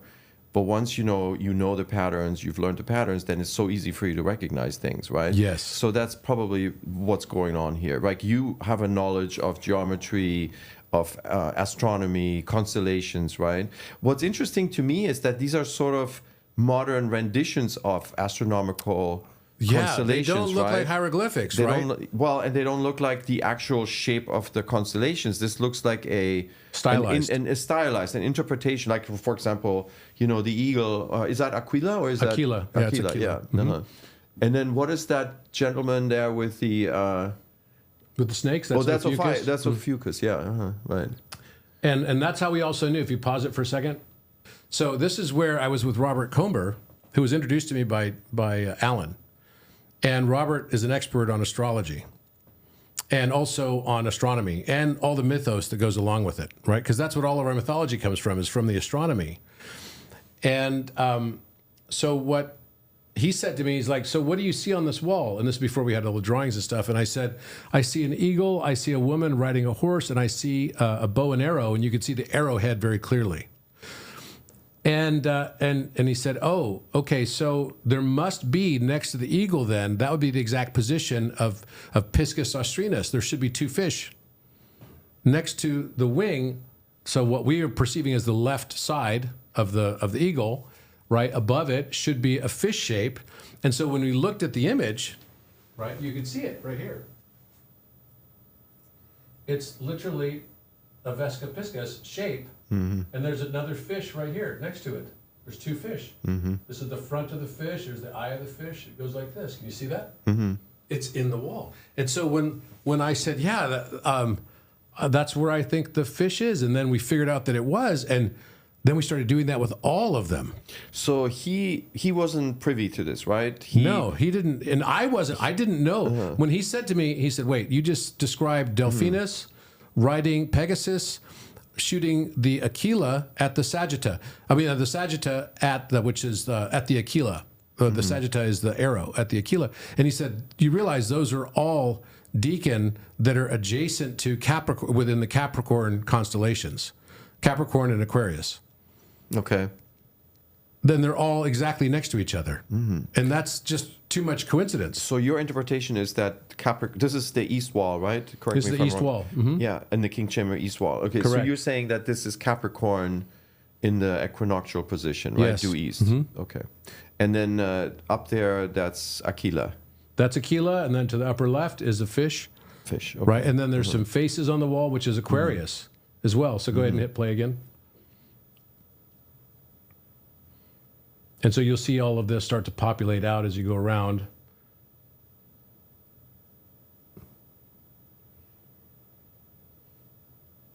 And you're right, it is like a stylized view, but the Deacon was the Atlantean calendar. By many people, that has been the Deacon of astrology has been their year was broken into 10-day segments. Oh, I see what you mean. 10 days. Yeah, it probably be good to mention the Egyptian Deacon. So that's Middle Egyptian records, right? That we know from the lids of sarcophagi, right? And there's two, and also from the stela, right, at the Dendera. Yeah. Yes. And it's That was probably put in the worth Louvre. mentioning just the two big theories. You know, one was from Neugebauer and Richard Parker. They thought there's a Deacon belt under the ecliptic, and then Joanne Conman, which I think she has the better model. She thought that the Deacons were like ladder spokes across the ecliptic. So they're usually 1, 2 stars, 3 stars, 4 stars. Not necessarily constellation, but kind of groups of stars that can line up like rungs on a ladder. So that was the Middle Egyptian idea of Deacons, you know. So, but this is different. I mean, you're basically now saying that these are images in the sky that come up every 10 days, right? Yeah. And you think that calendar it's a 10-day week, right? 10-day or a 10-day week. yeah, a 10-day week. That calendar goes. You think that goes way back into antiquity? I do. I think it goes way back into antiquity, and I think that this is, and I believe the Greek language is tied to the Atlantean language as well. And what we think of as Greek is actually from something that predates. It's Atlantean. It's Arcturian. How many different constellations have you recognized in those? 40 out of 48. 40. Okay. Because there's a whole section on the south wall that's like kind of destroyed. Right where the air shaft is. So I can't tell what was there. Yeah. But now, the way you explained this to me is that the orientation of those 4 sets of constellations, right, is somehow not what you see now. This is some distant past orientation, right? What's different is the positioning of where Cygnus is on top of the face of Orion. So you could see on because top Orion of Orion is in the southern sky. No, Orion. It's actually in our northern sky generally, but because you're thinking about it from the perspective of we're underneath the plane of the ecliptic, right? And Orion sits 1 degree or so below the plane of the ecliptic, whereas Ophiuchus sits 1 degree above it, right? And they're kind of what I noticed was that there's a relationship. You pause it for a second. There's a relationship between every opposite zodiac position. So you could say that, you know, for example, we've been in Pisces for the last 2,000 or so years before we came into Aquarius, and Virgo was our opposite sign. So that means the shadow aspect of society has very much been related to virginity, the Virgin Mary, for example, right? And it's also been related to fish and the separation of science and spirituality. 2 fish, you know, separated but tied together by a rope. And you know, Jesus was prophesied to be the Lamb of God, right, during the age of Aries. But actually, when he came, he said, no, I'm going to make you fishermen of men, because that was now the beginning of the Piscean age. Right. So these are processional transitions, right? Correct. That are encoded in the stories. That's right. Yeah. And then Da Vinci positioned the Last Supper painting so that we're looking at it from the east wall, Right. and being exactly in the position of Aquarius. Yes. Right. And he made it 500 years Right. ago. But so I think the way we were constructed this yesterday is because you put Leo on the west wall and you put Capricorn on the east wall, right? So that means we're talking about the age of Capricorn, right? The equinoctial position is Capricorn. Well, I mean, the equinoctial position is going to be like where we're in the vernal equinox. Yeah, right? that's the the vernal due east. equinox is going to actually be in Aquarius, right? So it's right between the end of Pisces and the beginning of Aquarius. And that's going to be on the same wall. It's on the east wall. Oh, I see. Okay, it's because you're saying It's on the northeast side of the wall. I see. I got it. Yeah, because you're saying there's Pisces up in the corner, and then you have Capricorn. And there's a man's face, and the man's face is Aquarius. Okay, so you're saying that the due east position is pointing between, what did you say, between Pisces Pisces and Aquarius. Okay, so that's actually now. Yes. I see. Okay, so you're saying that the king chamber is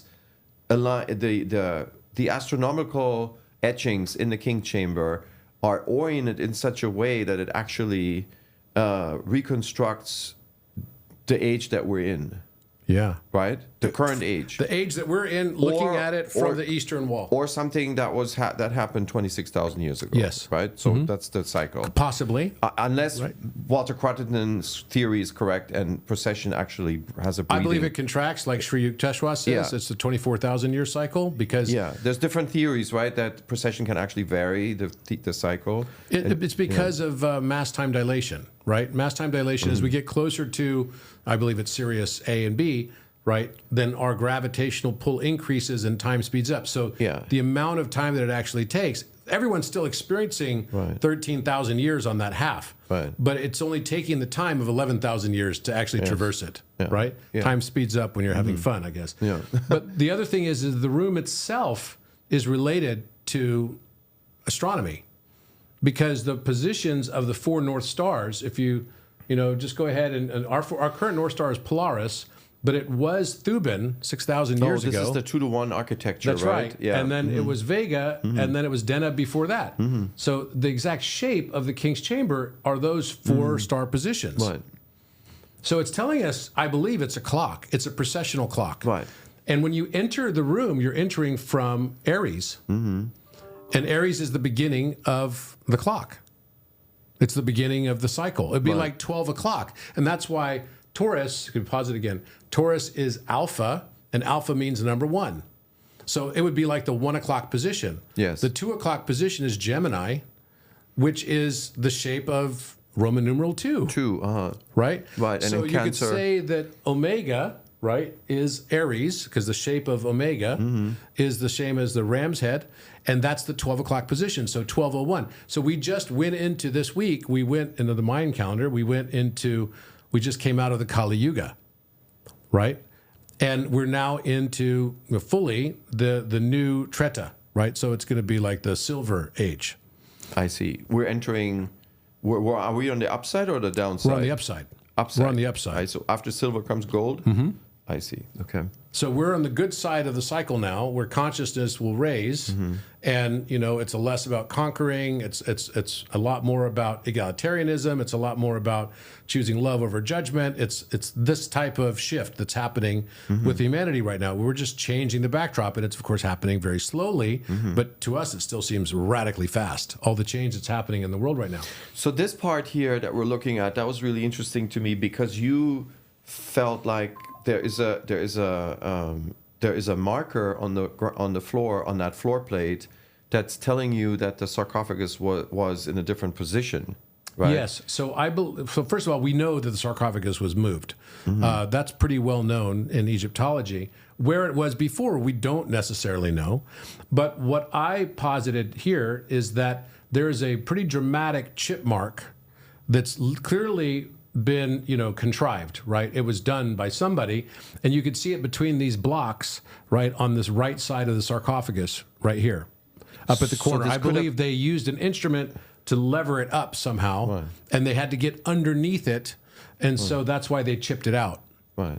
Could have been when the first Al-Mamun entered the pyramid or something, right? Who even knows? Somebody, right. So what you're saying is that sarcophagus wasn't near the west wall. You think it was in that central... It makes sense that it was in the center of the room. Yeah, okay. And so the reason... And that helps you to reconstruct the Orion constellation in the way that you've shown it here. Yes, and and the Orion constellation then frames the 3 belt stars. Yes. Right? So Altinach, Al-Nilam, and Mintaka.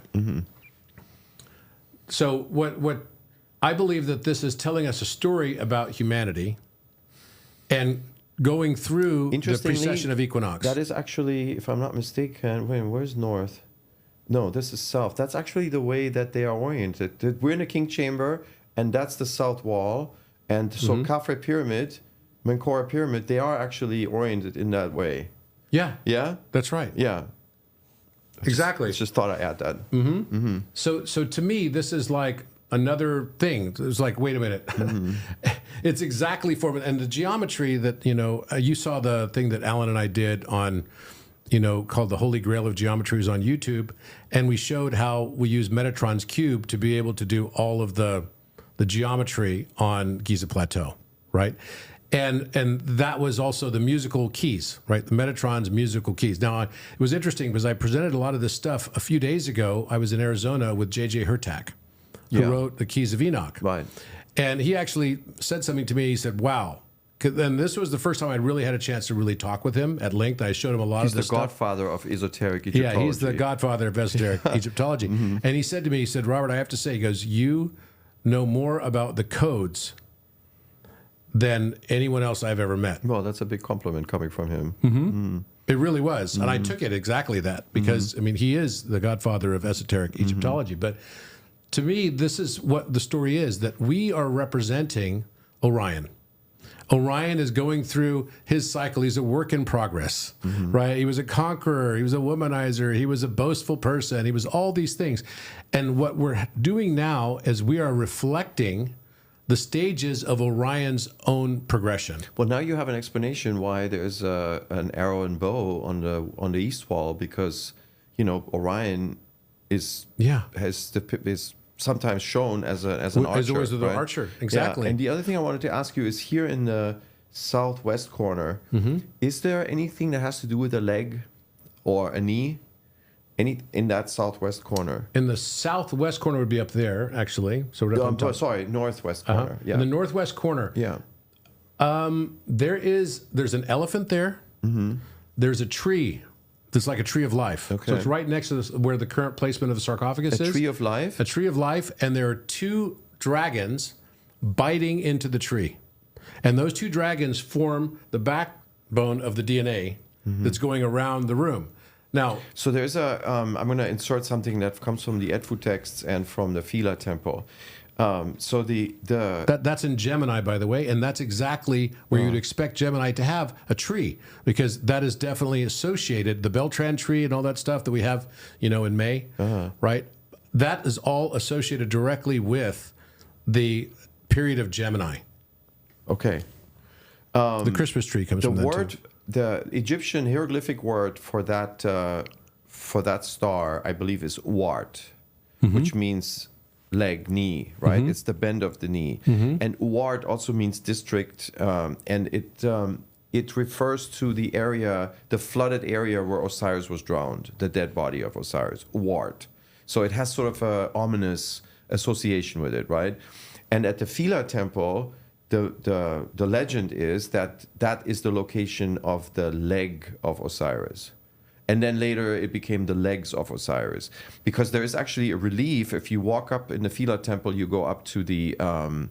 there's a chamber there. You have actually a relief where you see the legs of the mummified legs of Osiris and water coming out of it, right? Because the legend is that Osiris was the source of the Nile from the Philae Temple. The Temple of Isis was a pilgrimage site, in those days. This is Greco-Roman times.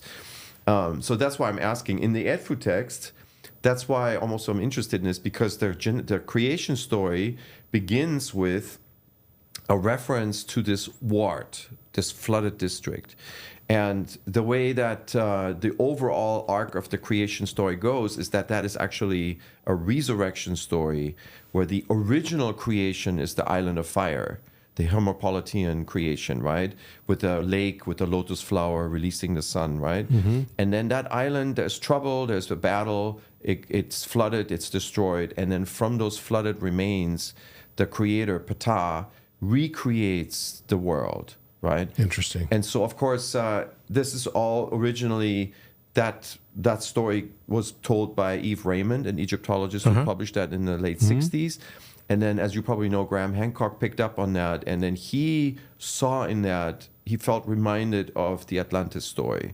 You know, you have an island nation that gets destroyed and then, you know, flooded, earthquakes and floods.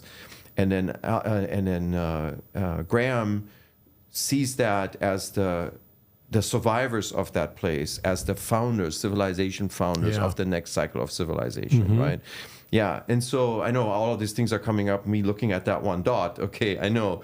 But I mean, in Egyptology, in hieroglyphic, that is an important word, wart, just because it has that Osirian connection. So that's why I was asking if there's a confirmation on the wall. And interestingly, you mentioned a tree, because there is a connotation with a tree. I don't know if when you went to Philae Temple, did you know that there was a ritual where Isis was supposed to take the body of Osiris and bury it on the opposite island called it's called Ayat. You know where all the birds are? The little small island? Yeah, it's a rocky island. It's Biga. Yeah, I was just there. Biga Island, yeah. But in hieroglyphic, it's called the purified place, Ayat Wabet. And so the legend is that the body of Osiris was pieced together, a crocodile, Horus turned into a crocodile, and then delivered the reconnected body parts to Isis. And then he was stitched back together and then buried on Biga Island, where apparently you saw it, right? Yep. In a secret cave. And all of this is actually depicted in the Hadrian Portal. If you go to Philae Temple, you go to the Hadrian Portal, you can actually see a column of big granite blocks, right? Which are on that island. You can see it's an amazing island. It looks like a prehistoric island. It's a pretty small island, but small, And I don't know if you're allowed to go on it, but I took a round trip after I saw the Philae Temple. Is it the one that's right across from the Isis Gate? No, it's because it's the bigger one. Because right across Philae. That's right. Yeah, I went on that island. Because Philae was changed, right? You know, right? There's a whole community of people living there now. I think there's a community, right? It's right from the entrance of Philae. It's now south of Philae Island, of the Philae Temple. Sorry, Philae Temple is on Angilkia Island right now, right? So the Biga Island is south of it now. South. It's big rocks. So this is the one that the Isis Gate is on, or not? Yes, correct. It is. That's what I thought. Yeah, I went on that island. I took a tour of it. It's amazing, because I would love to go on that island. And so the old Philae Temple, as you know, right, was east of that island. Right, and so the ritual was a short trip from the island, from the Isis temple to Biga Island to do like a ritual observation to honor Osiris. Right, they had these plates, which interestingly there were 36, because you mentioned deacons, right? Yes. So they had 36 plates laid out. They were purifying those plates. All of these rituals are described at the Hadrian Portal. In the Hadrian Portal, it's west of the Temple of Isis. Yeah, absolutely. Yeah, you know that one. Yeah. So anyways, but back to your king chamber. So I just wanted to bring all of these things in, because I don't know if it helps you or not, but, it's always good to see if the Egyptian mythology and lore can actually help you with your This is that segment ideas. of the wall right here. So first of all, you could see the tree. So here's a sarcophagus right here. You could see the tree. Here's the trunk of the tree. So that's on the north wall, right? This is on the north. Yeah, this would be the northwest wall. Isn't that the block that's supposedly yes, it's the block hollow that behind? Fits, yeah, that could be hollow, and you could fit the sarcophagus through potentially. Yeah, it does have an etching, that's for sure. Yeah, it's interesting. You can see the roots. It's a acacia tree. Oh, the block is under that. Yes, it's immediately under it. Right. This is where Jean-Pierre Houdin thinks there's a void behind. Right. That's right. Yeah. I actually, when I was in the King Chamber a couple of years ago, I saw them do. I think they were doing microgravitometry on the north wall. This is a German archaeological team, and they were scanning the wall. And I asked, everybody was tight-lipped, but one of the guards was telling me they found mean, this is unofficial, so I don't know if it's true or not. But apparently, the rumor is they found a pathway that sort of diagonally angles up behind the north wall. This is what I was told. This is 2-3 years ago. Well, okay. Does This that is what make I was any just sense to talking you? about. Yes, because that's what the antechamber. I was just telling you about it. Yeah, it goes up. Yes, you did. That little antechamber tunnel. Right, what's the right. name of it again? Yeah, that's Caviglia's tunnel. Caviglia's tunnel. Yeah. It goes up. He broke into it. Yes. It's not. It and wasn't now originally there. it's well lighted. Yeah. It never has been before. Ah, that makes sense now. And it's full of equipment now. I didn't think about that yesterday when you told me about this. That's why. You're absolutely right. Yes. I bet you they found something. They back found there. something back there. I think they're trying to figure out the way. So, by the way, there's a false wall in the Queen's Chamber as well, which is exactly with the north entrance behind you. So it's on the left side, right? So it would be the east wall. On the east wall, there's a segment of the wall that I just used my ring to tap. And you can hear it's totally hollow. It's about this big, a cutout about that large. It's totally hollow. It's a false wall. So this is on the east wall. On the east wall of the Queen's Chamber. where the Serdab is. Right next to the Serdab. To the left of the Serdab. To the left of the Serdab. Okay. About 3 feet to the left of the Serdab. I see. Okay. And how big, about head height. How big would you say that void is? Well, the false, I mean, it could just be a crawl space so Yeah. you could get to another place. Yeah. And I actually posted doing it, and actually some of the Egyptologists saw, and they're like, "Wait, that's a hollow wall." That's so you never know what they're going to end up seeing because I Right. posted on social media. It's about this large, Right. right? The hollow space about that. You could crawl through it. You could Yeah. definitely get through it. It doesn't go to the floor. Right. It's only a hollow space that's about from my upper chest. I would maybe where my solar plexus is up to the top of my head, and you could definitely crawl through it. You know what? That reminds me also of an interesting story. There's an alternative researcher who's amazing in terms of CAD, computer rendition of the pyramid design, and I can't remember his name. He's the one who wrote the book about the Unas pyramid. I'm going to remember his name in a moment. I just want to mention him right now because that might actually help him, because he thinks that there is I don't think I can reproduce the theory, but he's saying in essence that there is an error in terms of the distances. It's because it's an optical illusion, and he said that the Serdab creates that's part of the optical illusion, and the correct measurement may be to that void that you just mentioned. Yeah. So I have to tell him that, and I'm going to put you in contact with him. I was just looking at Stephen Brabin. Okay. Stephen Brabin. Yeah. He's an amazing researcher. Do you have the Donaldson book? No. The old Donaldson book. I have a copy of that. It's an old copy. It was given as a gift to me, and it is very detailed. Yeah. Like extremely detailed. Yeah. And their whole thesis around the pyramid was that it was related to precession. I personally believe, let's keep playing the video here, and you'll see. You can turn the sound back on. It's just on the tab there, the sound. There you go. It just moved the... Stars. Yeah, there you go. Exactly being framed by the proportional structure of the sarcophagus. What was in the sarcophagus still remains a mystery. Some believe that there may have been a mummy inside it at one point, although one was never found. Others believe that this might actually be the place where the Ark of the Covenant was held before Moses took it out, and the astronomical symbols of the Zodiac all being prominent flags and standards represented by the children of Israel in the encampment of the tabernacle, each representing the four faces of the four walls. The face of a man, the face of an ox, the face of a lion, and the face of an eagle.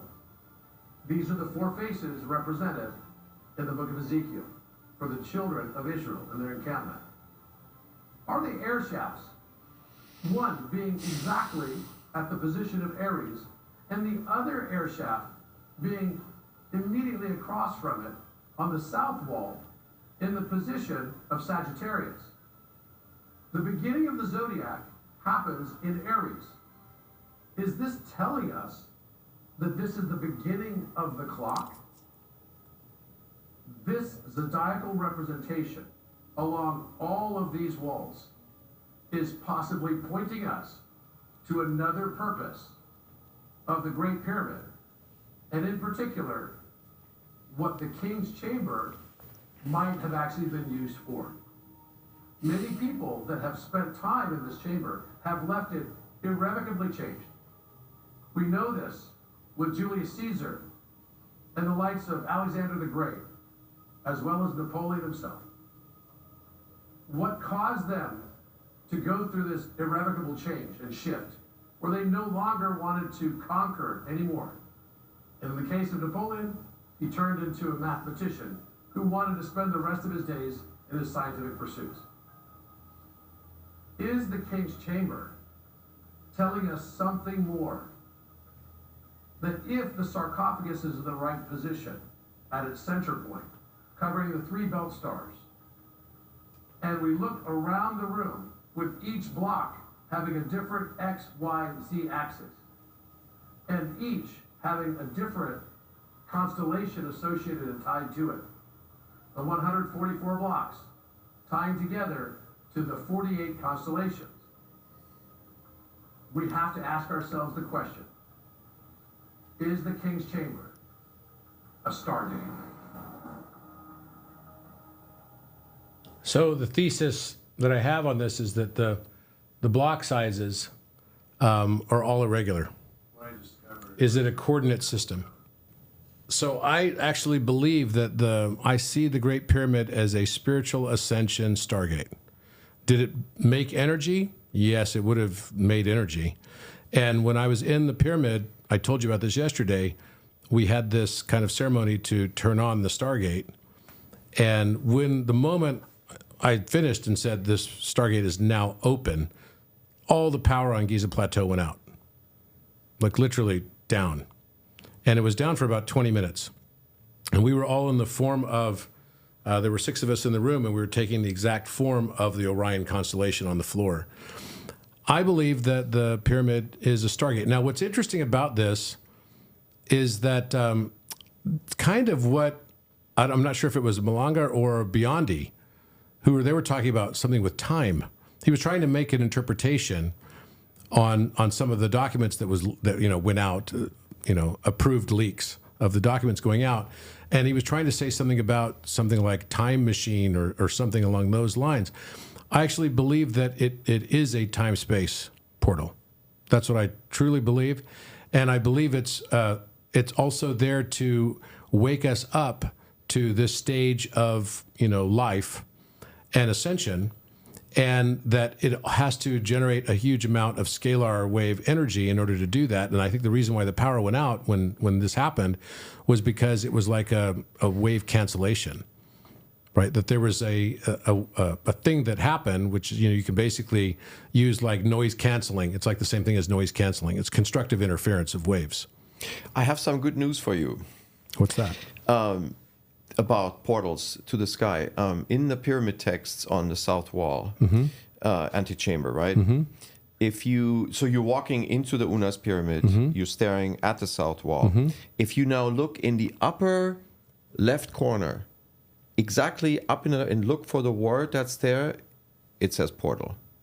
Portal of Nu, sky portal. Yeah. Okay. So, and then, of course, the whole, the pyramid texts are basically about ascension, right? It's about the spirit of Unas being able to ascend into the another star realm zone, beyond the duat, travel with the sun, and all of those things. So for sure, I can tell you that Egyptian mythology, religious mythology, goes with what you're saying. Okay, they believe that the pyramid catapults the spirit of the king into the afterlife that's in the sky. There's no doubt about that. But to actually see the word, and you know what the funny thing about that word is Arerut. Arerut. And it's written with the lion symbol, even, right? And the word Arerut is also used. So is this the same Re, Are? Arerut. So Re is like king? Like Ra? Root is root. It's a composite of two words. Yes, it says it's something like gate of the lion mouth, or lion gate or something. Root. Oh my gosh, this is like the Rud Ra. It's just backwards. It's right backwards. Rud Ra Granti is the knot between the throat chakra and the Ajna chakra. Oh, there you go. I knew and you this is where you break through the Rud Ra. It's where you become no one. So Root. So Una's pyramid, when you go in May, you take your guests, make sure you show this to them, right? Now, and interestingly, that same word also is used in the Merer Wadi Jarf papyrus. And it's actually a real gate in the Giza plateau area, when where the Lake of Khufu is. In order to enter the Lake of Khufu, you enter through the Root. It's mentioned in the papyrus Wadi. And then there's a third instance that I know, and that's in the coffin text. So when you look at the coffin, that's why it's so interesting, because the same word is used both in a real life scenario, but it's also used in religious mythology. But it's also showing the similarity between Sanskrit, because the word in Sanskrit is Rud, which is root, right? Rud Ra.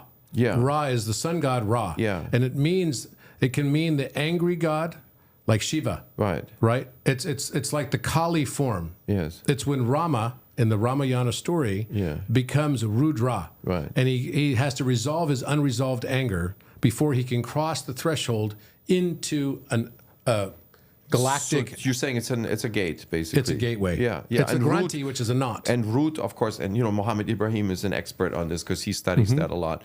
So root, of course, also means portal, gate. But here's the fascinating third instance. So when you look at have you ever heard of the Book of Two Ways? No. The Book of Two Ways is part of the coffin text. It's probably the most interesting part of the coffin text.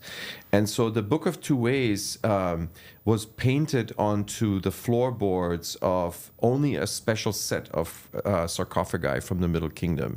And they all come from the city of Thoth, from Er Basha, that mountain cemetery where I went. And so on that floorboard, you have a map of the afterlife, the gate leading on two pathways. And the beginning of those it was called Book of Two Ways because you have two paths. One is black and one is blue. But the top expert on the Book of Two Ways is Wael Sherbini. I bought his book. It's an amazing book. It's a tough read for people that are not, into hieroglyphic and stuff. But basically what Wael Sherbini says is that the Book of Two Ways is not about two ways. It's about multiple ways. Okay. And the other thing is that those ways are in the sky. And when you look you can see this in the Cairo Museum. If you go to the second floor and where all the coffin boards are, right, you can actually see the word Root written at the beginning of this pathway of the two pathways, right? There is a big black block.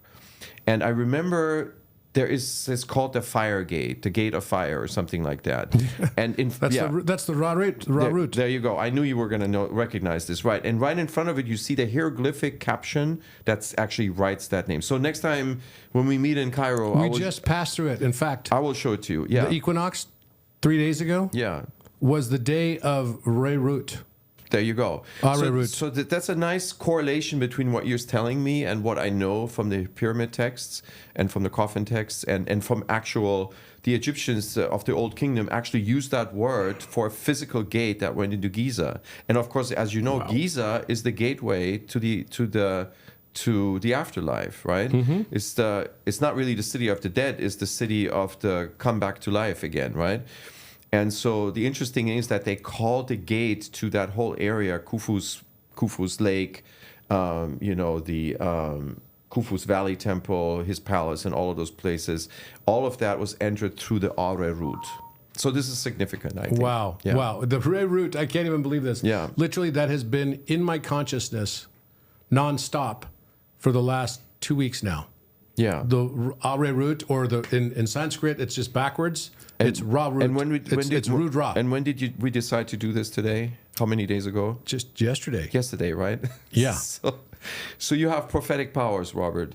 Well, I don't know about that, but I'm going to show premonitions. Yeah, I do have premonitions for sure. I have a pictures here also of the Last Supper painting, so that you can actually see the relationships. And the first one I want you to pull up, Jason, is the one that's got the no drawings on it as well. Oh, I've seen this before. Yeah, No, I just made these. These are just brand new. No, but you showed me the. Oh no, this I haven't seen. Yeah. Okay, so if you expand that to full expanse. Okay, so if you look closely at this, and you come over here, you can see it. I've seen the one with the Eye of Horus, right? There's a cow head right here, and on her back it's got Alpha QW, Alpha Chi Omega, right? Literally.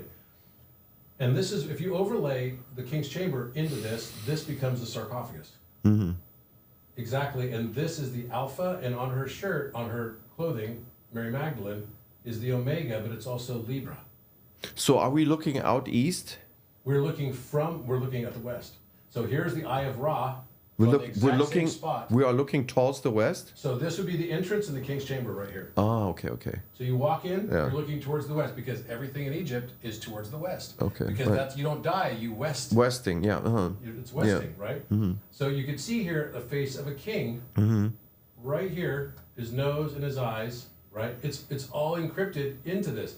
So this is me basically drawing out, and of course the Hierophant is right over Jesus, right? And as you look closely at this, you'll start to see these things, like all pop out in your vision. Like you can see the cow right here, the Alpha QW. Can you just expand on that? Like zoom in on the bottom one. So this is what the cow looks like, and then there's a little bull also, and he's also got the same logo So on it. what I'm noticing here is that stylistically, this is not Da Vinci, right? So what you're saying is that Da Vinci observed this in the King Chamber in that style, And then right? hit it into the painting. And then he incorporated that in this way into the final stuff. Okay, because that's not Da Vinci style. And here's the baboon. Yeah. And Yes. it's exactly over the entrance, which would be right here. Yeah. The baboon's face, and then here's the signal. What kind of style? How would you style this? Like, what kind of? It almost looks like something that's. It's the best way I would describe it is this. It's almost like modern and ancient at the same time. The modern aspect of it is that it's like three-dimensional. It's drawn in perspective. Yeah. So all of the stuff etched in the walls are done in perspective, which is very advanced technique of drawing. It's not two-dimensional. Like the face of Orion, when you look at the face of Orion, you'll see it come up in a second. We're going to go back to that video. But if you show the other slides that I sent you. I wonder ones. if an art historian could time this for you. I believe that they're done in a style that's almost like ancient Greek, but with the modernized knowledge of perspective and linear perspective drawing. So it's a very advanced, because the linear perspective aspect of it was only used during the Renaissance period. Did you find this before the King Chamber or after the King Chamber? I found it before. This, what you're showing me. Yeah, so not all of it. I'm still just finding more and more stuff now. But I found the bull and the cow on the right wall. Well, look at the Taurus sign. You see that? That's the one that's etched into over the entry. Yes. Well, that's actually Aries. You see the Aries symbol? Yeah, but you have the same symbol etched into just above the entry of the King Chamber. That's right. There's Exactly. It looks like a cattle horn, but it could be But that. it's Aries. You decide. I'll let you. decide. It's Aries. You're but right. it's there. It's an actual. You can see this on a can see it. photograph. Yes. Not a LiDAR scan. You can Yeah, actually you can see it on the photograph. Absolutely. So, and then you can see here that so that's telling you it's Aries is right there. You've got the Taurus there. Gemini is the tree. You see the tree in the background. Right. So that's the northwest corner, just Right. like in the King Chamber. Right. So you're basically saying that this matches Yes. the pattern. Perfectly matches the pattern in the King's Chamber. And then, And you have Cygnus and also Cygnus and Orion on that side? yes, Cygnus and Orion on the right side. And then you'll see things like Capricorn right here, right? You've got Libra here. And then you've got the crab right here. It's all hidden in the clothing and everything. And what's interesting is it goes both directions. So the shape of each one of these people is actually matching the shape of the constellation. The body shape that they're taking is matching the constellation themselves.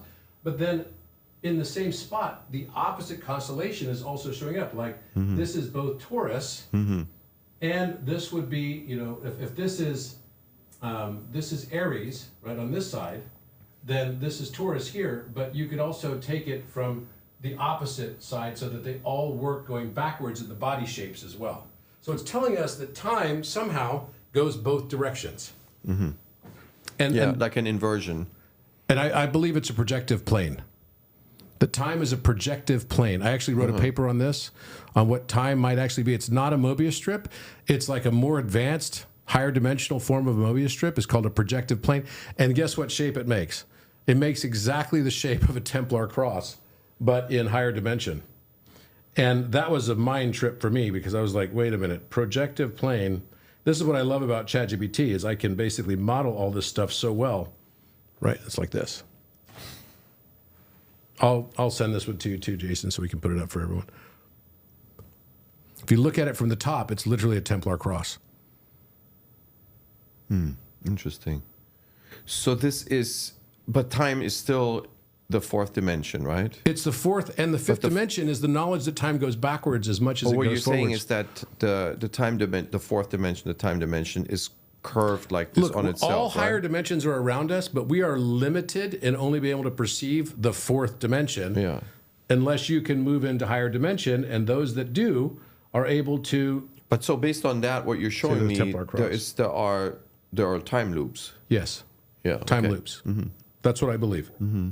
And so this is, what you see there, and then if you look at the other. Now, have you Last Supper image that I sent, Jason, with all the stuff on the left side of the wall. Have you ever had a group of people look at this painting, walk into the King Chamber, and without knowing any of this, confirm these constellations? Is that an experiment that can be done? Oh, you mean as far as on the painting itself? Yeah. Oh, yeah. No, it's well known. Other people have also seen this. No. If you go to the Leonardo da Vinci Museum in the Vatican, they've already depicted it with all the astrological symbols over them and everything. And so, no, it's very well known. And then the windows themselves make the form of the Jewish or Hebrew word Yod He Vav. Okay. So the windows. So if you look closely, look, you can see the windowsill on this side, which is the Yod. Hey, and here's the Vav, but it's just backwards. Okay, right, because it's angled. Yeah, I see. And so, what does that mean? God. Yod He Vav He. It's the name of God. Right. Which, by the way, is a math equation of pi to the 7th power divided by pi times 7 equals 137. Okay. Which is alpha. Mm-hmm. So all of this stuff is in the walls, all the stuff that we see. That's why I saw the baboon, right? You can see the nostrils of the baboon. You can see the eyes of it right here. Here are the two nostrils of it, hidden right in the wall. And then just today I saw it where it is on top of the entrance. And it's there right above where you saw those ram's horns. Baboon is Thoth in Egyptian iconography. So if that helps you, I don't know. Thoth the moon. And you know what? And this is from my other work also on Babylon, which is that map I saw of Fra Mauro, which I found in Florence, showed that the Gihon River was the name of the Nile. And Josephus also corroborates that. And at the time of Jesus, and even all the way back to Alexander's time, the name of Cairo was Babylon. It was Babylon. There was no Cairo, or Hero, as it would be pronounced. It was Babylon, and that's the city of Thoth. Yes. And so this is why my work on Abu Rawash, because and there was Bobby. A Bobby is a baby, as a baboon. Mm-hmm. So mentioned in the pyramid text. Mentioned in the pyramid text as well. So this is the work that this year on Ancient Civilizations on Gaia, they featured my work on 6 of the 8 episodes. And one of them was on the Tower of Babel. Interestingly, now that you mentioned this, Bobby is mentioned just when you enter the Unas pyramid. You're still in the entry corridor. You haven't actually entered the antechamber, and you look to the left, which is east. Mm-hmm. It is, I believe, it's either the last column. It's actually the end of the pyramid text. The pyramid text end in the entry corridor, and Bobby is mentioned. That's why it's funny. That it's on the entry, because it is in the entry and the Unas pyramid on the left side in either the penultimate or the last column. I will show it to you next time. Yeah, definitely. The word Bobby is spelled out. It's right out there. Yeah. Wow. Yeah. Okay. So, and then also there's a little man So if you go to the high res form, just go to Google right now, Jason. Go to Google and just look up the high res Last Supper painting on Wikipedia. Okay, so now if you zoom in on this, next to Jesus, on the left side of Jesus. So if you can move, there you go, in between Jesus and Mary Magdalene. Do you see the little man? Right here. His face, here's his eyes, his eyebrows. His little face, there's a little man in between there, hidden. Mm-hmm. You see it? Yeah. It's wild, right? And he's got the number 9 on his forehead as well, which is wild. But look at that Da Vinci. What the heck was he doing? What was he doing? That is so strange. So what was he doing, right? Yeah. And then you could see the elephant right here. Here's the eye the elephant in the room. Here's the eye of the elephant. Here's the other eye. Here's his trunk coming down, right? Coming right down like this. It's a hierophant. The hierophant is this card in tarot that is represented by the elephant. It's the priest king. Melchizedek was the hierophant. Thoth would be a hierophant. The priest king. The priest king. Okay. Right, where there's a oh yeah, because hero refers to priestly. That's priestly class. Yeah, right. And fant, whatever. Like fant is maybe part of or light. No, I don't know. Whatever. But hero. I think it's yes. light. Fant is light. I think it's related to light. But you can see here the Orion is unique. No algorithms, no propaganda, and no exploitation. Just end-to-end quantum secure data. Messages, groups, and shared media behind a wall of next-generation encryption. Libra symbol, shapes like an omega. Right, and look, you've got Mary Magdalene, looks like she's holding the knife. That's the knife from opening of the throat, opening of the mouth ceremony. Right. You recognize that. Yeah. And this is Peter, but he's got Leonardo da Vinci's face. Right. Does look like his face. And he's holding her wrist. And that's Judas holding the bag of silver. So did you ever talk to Dan Brown about this? I sent it all to him, but he never responded back to me. He never responded back. Right? So, but this is super interesting because now you're talking, I mean, this is like next level stuff, right? So let's go back to the video. So right here. So what I found, so this is the face of Orion etched into the wall. It's in the atomic structure of the wall. So it's beneath the surface as well. How did they do it? I have no idea how they did it. Well, the same way they cut the stones, maybe. I don't know. It's almost like, okay, so do you know Veda Austin? She does work with water. And she does like Masaru Emoto, where you put thought into water, or they would label a glass or something, and then they would flash freeze the water, and they could see what happens in the molecular structure of the water. It stores memories. So she's got hundreds of images. Structured water. Yeah, structured water to the exact form of a photograph, for example. You put a photograph on top of it, and the photograph will show up in the water frozen. It's wild. It's a wild thing. It's like, what is water exactly? Right, there may be a lot more to water that we don't understand and know. So they did the same tests on liquid crystal, and the same thing happens. And they're now doing testing on granite and hard crystal, right, silicon dioxide, and it seems to have the exact same property of carrying memory. That you so can that's basically how you think this was done? I believe it's done like So what kind of energy is imprinting the granite then? Is it heat or is it I believe pressure? it's thought. Huh? I believe it's thought. So it's That granite is sensitive to our, because it's as high as 80% quartz crystal, the granite is, and it's very sensitive. The quartz crystal, the silicon dioxide, is very sensitive to our thought, and it captures memory, just like water does. And so that's what this is. Now, what I noticed was that, okay, so you got the eyebrows. Have you and ever the eyes. seen anybody do this? I've only seen it in remote viewing. Like I've actually done a remote view, and I see monks meditating and doing the artwork on the walls like that. It was literally a form of artwork, I believe, in the Atlantean time, that you could meditate and you could implant that on the wall. And it's based on something that I would call, are you familiar with the double slit? You are, of the double slit phenomenon. Yeah. Well, you've also probably heard of the quantum eraser version of the double slit. which basically says, okay, we're not going to observe it now, but we're going to observe it later, and they apply a time relationship to it. And somehow the photons knew that they, even though they wouldn't be observed at the moment they were going through, that they would be observed later. Oh, yeah. Is this Anton Zellinger's work? Yes. Mm-hmm. Oh, yeah. Okay. Uh-huh. Okay. Mm-hmm. And so they knew, and you can find a great video on this on PBS. Mm-hmm. The photons or the electrons knew that they would be observed anytime in the future, so they arranged themselves as if they were observed in that moment of now, independent of space-time. Mm-hmm.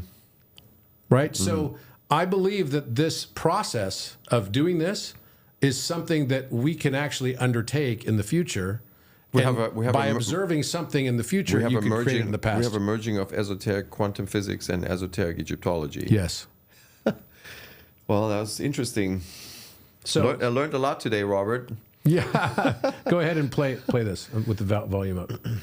As well, not only the archetype of what the constellation is, but actually the stars themselves. So if you look at the post I did, you can see in the exact positions at the pupils of the eyes. Something told me the pupils of the eyes are actually the position of the pyramids, and that there was one right in the center as well. So there's one here, there's one here, and there's one here. And the way that they're positioned are exactly the shape of the pyramids in Orion's belt. And so I looked at Orion's belt to see if it was, a match, and yeah, it was a match. But then also I noticed that the Cygnus is the bird, so it's the black swan that's over the eyes of Orion. And so I kept asking myself the question, why are the stars of Cygnus also overlapping exactly where the Orion stars are? And what I figured out was that at some point in time in our history, the stars of Cygnus, which are exactly the same shape as Orion's, overlapped exactly where the Orion stars are. So this is Altignac, Alnilam, and Mintaka get overlapped by Cygni in the Cygnus constellation, the Swan. Should be Guinea. They get overlapped also by Satyr and by Guinea. So those three stars overlap the three stars of Orion's belt. When they do is when the pyramid was built. So I looked up on ChatGPT to see what would happen, how, at one point in time in history, have those three stars overlapped each other. And of course, this means that Vitruvian Man and Orion is getting his wings. So it's basically becoming this full balance of masculine and feminine. And as a result, is getting his angelic wings, right? Because that's the story of Enoch, who becomes an angel, becomes the angel Metatron. So what I found was that in order for that to have happened, it would have happened 12,800 years ago, which is exactly when the Younger Dryas was, and there's believed to have been a massive comet that hit the Earth at that time, which ended the Ice Age. And, ocean levels went way up and everything. So this caused a massive flood. And it also created what was believed to be a pole shift at that time. So the pole shift actually that was created was really, problematic because it moved the Earth's tilt, its axial tilt, from its current position of 24 degrees. We don't know what it was before, and nobody knows what the axial tilt was of Earth ever before prehistory. We just don't know. Everything after 6,000 years we know, but everything before 6,000 years we don't know. So 13,000 years ago we definitely don't know. And what it would have required is for those three stars to be overlapping exactly like they are on the north wall of the King's Chamber, and also the nose is pointing towards Deneb. So that means Deneb was our North Star at that time. Then it would have had to be 12,800 years ago, and it would have had to be an axial tilt that is 53 degrees. It could have been as low as 29 degrees if you account for crustal displacement. So that's the Earth's crust basically peeling off. So 29 degrees is compared to 23.44 degrees that it is today. It might have been as high as 53 degrees. So 53 So, degrees would mean that you've got a I think massive this shift. is really interesting in that I'm going to send these 2 points. You know, I don't just stop that for a second. I believe that it was either when the pyramid was built that there might have been this conjunction of the stars of Cygnus overlapping the stars of Orion. I think it has some symbolic reference as well, moving our experience from the third dimension of the solar plexus up to the Ajna chakra, right, which is now moving up to this. So it's like Orion gets his wings, as it were. And the 2 new pyramids are in the position of where the other, so if you look at that middle picture there that you've got, the one on the right, so zoom in on that. So if you took the position of Zeta Cygni and Kappa Cygni and put them on one side, that's where the 2 new pyramids are. Mm-hmm. Well, you should show this to Andrew Collins and see if he if that's how he saw it. I can't remember, but there's another interesting angle because you're talking about this overlap between these 2 figures, and you know, Osiris, the god of resurrection, and the northern sky zone is the zone of immortality. So there is a, mythologically speaking, there's a bridge between those 2. Oh, Yeah. there's no doubt about it. And so if you go back to the original picture we started, right? And so this is, I'm sending you another picture too, Jason, which is someone basically did an image of what this would look like. And if we put this next to Da Vinci's depiction of what we believe to be Khafre Pyramid. Oh, this is the scan data. Oh yeah, this is the scan data. Is that on scaled? I don't even think the scale is enough. Well, it could be 600 meters, 650 meters. How many meters? It's 274. It's the high res version you got. Khafre is 274 cubits, right? So it's about 130 meters, right? So 130. It's 144 meters exactly. Is Khafre Pyramid. Khafre, right? So into 640 is what, 4.5. 4 times, about a little more than 4 times, right? Yeah, 640, but I guess So what they're talking about is like 2 so that drawing kilometer is depth. about right. That's probably about right. Yeah. So if we zoom in on the one on the right and put them next to each other, it's kind of remarkable. It is. Da Vinci must have had a remote sense of something that's going on with that pyramid. It's fascinating. This folio has a whole new meaning as of a week Today. ago. Well, yeah, today, yes, because you're the one who saw it. Yeah, But it is incredible. It's kind of mind blowing for sure. We have to figure out what that text says. I think that's important, just to confirm what Yes, that actually says. for right? sure. Yeah. We need to find someone who knows how to read Da Vinci's handwriting in particular. Yeah, and this must be published somewhere. I think that text. Must But be if you known. look closely, if you zoom more in on the one on the right, those pylons go all the way. They keep going down. Yeah. Well, even I mean, they literally go all the way down. it basically says there's architecture under the Khafre Pyramid. That in and of itself is mind-boggling, because we didn't know that's to be the case. Now with the SAR data, we have a new angle on it. But even without the SAR data, Da Vinci is telling us there's architecture below the Khafre Pyramid, if that's the Khafre Pyramid. Yeah. Yeah. And it looks remarkably similar. And he's thinking of it like a machine. Like I mean, look at that. It's literally, look at this. You can see the pylon coming down here. Yeah. One here. Yeah. One here, and one here. It looks just like that. Robert, this life is surreal right now. The last few days, it's, This is I'm just trying to expand the one on the left, keep my too. legs on the ground and look at it rationally. But it's definitely surreal times. Yeah, I'm going to overlay that. I mean, what the heck? That is weird, man. That is really weird. And there's also geometry all over that thing. And I think the geometry is going to give us some information somehow. Where did this image come from on the left side? It was just posted like 2 minutes ago on my social media. Somebody posted it. Is this from the scan team? I don't know. Let me look. It looks like it could be. What was the name of the person at the top of that? If you move it a little bit. M. Wiggles. Yeah, this is from them. 3D rendering. Well, who knows if it's from them, but Yeah, it's the new 3D rendering of radar scans showing the newly discovered structures underneath the pyramid of Khafre in Egypt. Now, what do you think those spirals are going around it?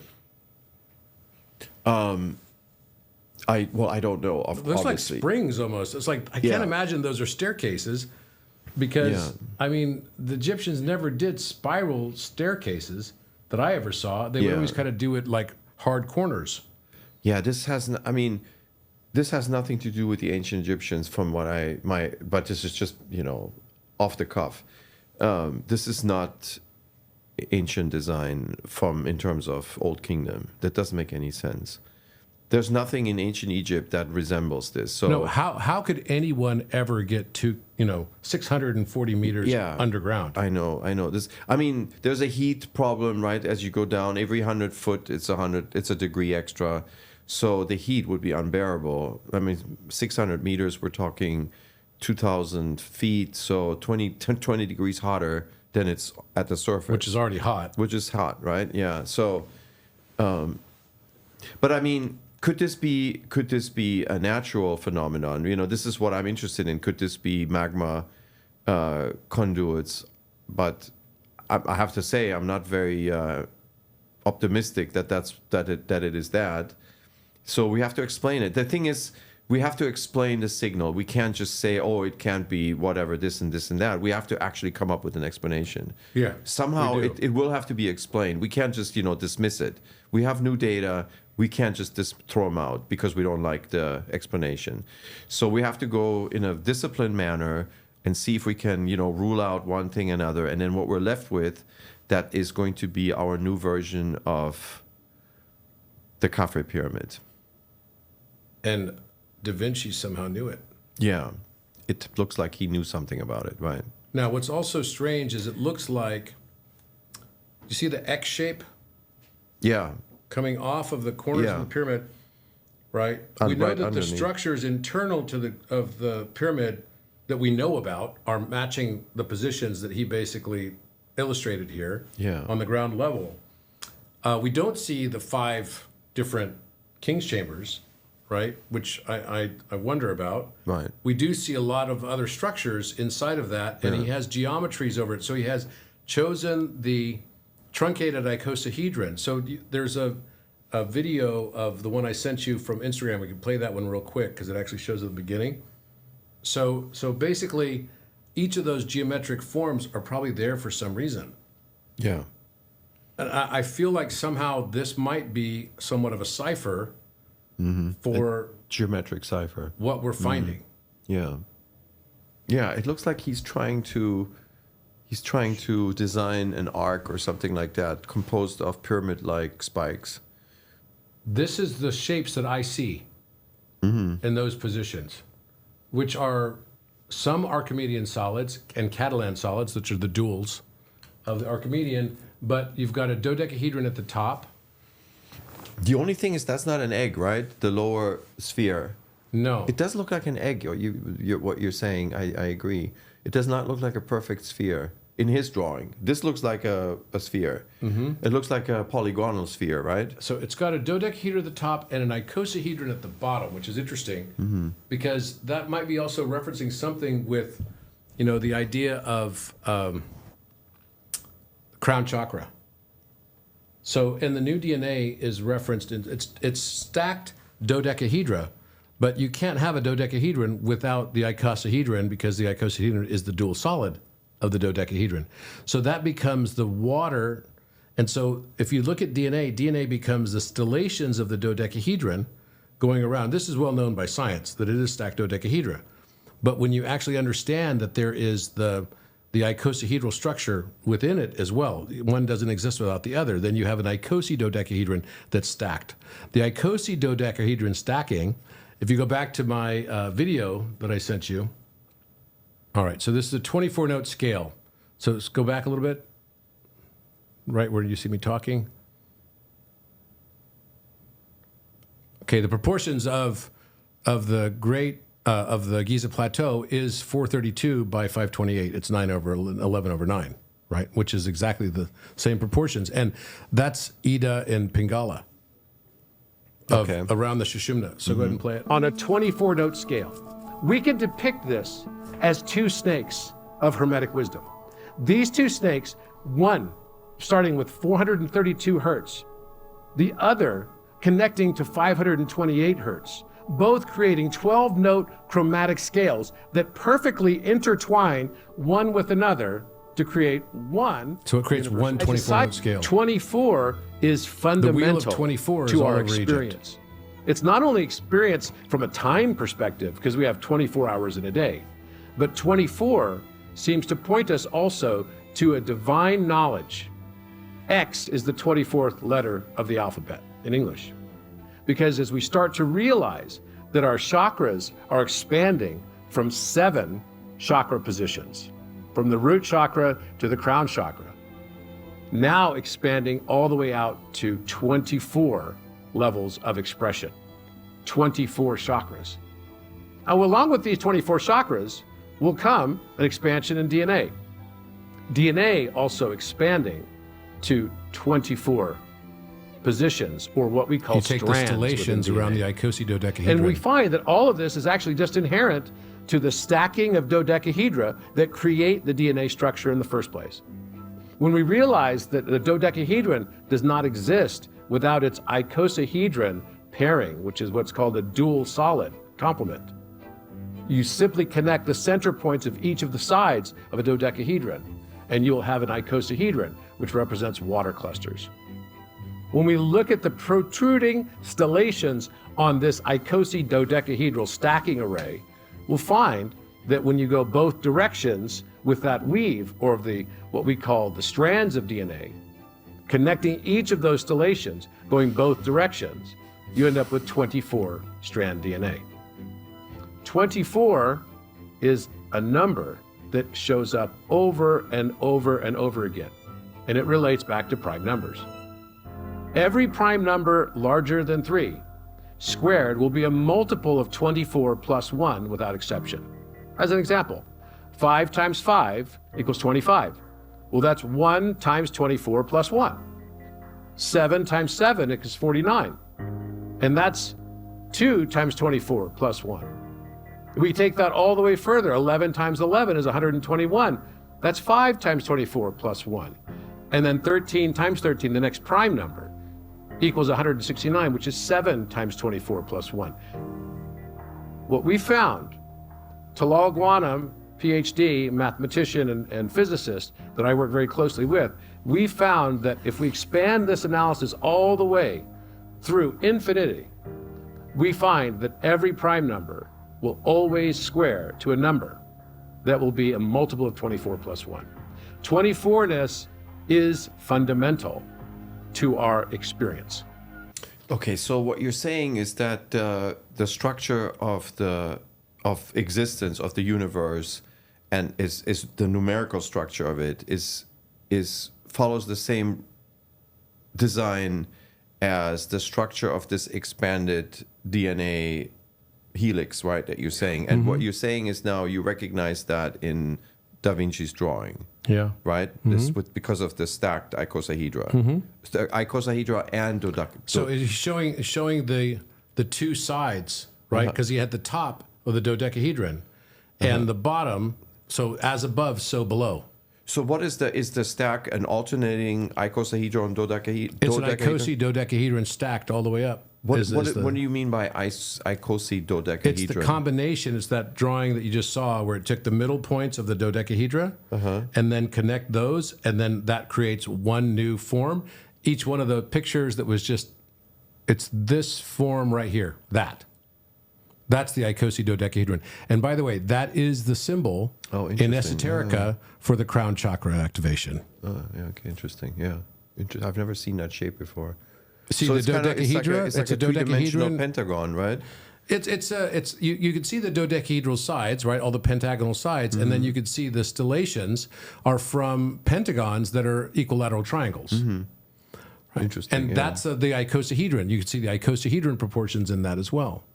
It's a combined balance. It's like holy water, right? Because the ether is the dodecahedron. Now, do you know of a Da Vinci drawing where he actually produces this?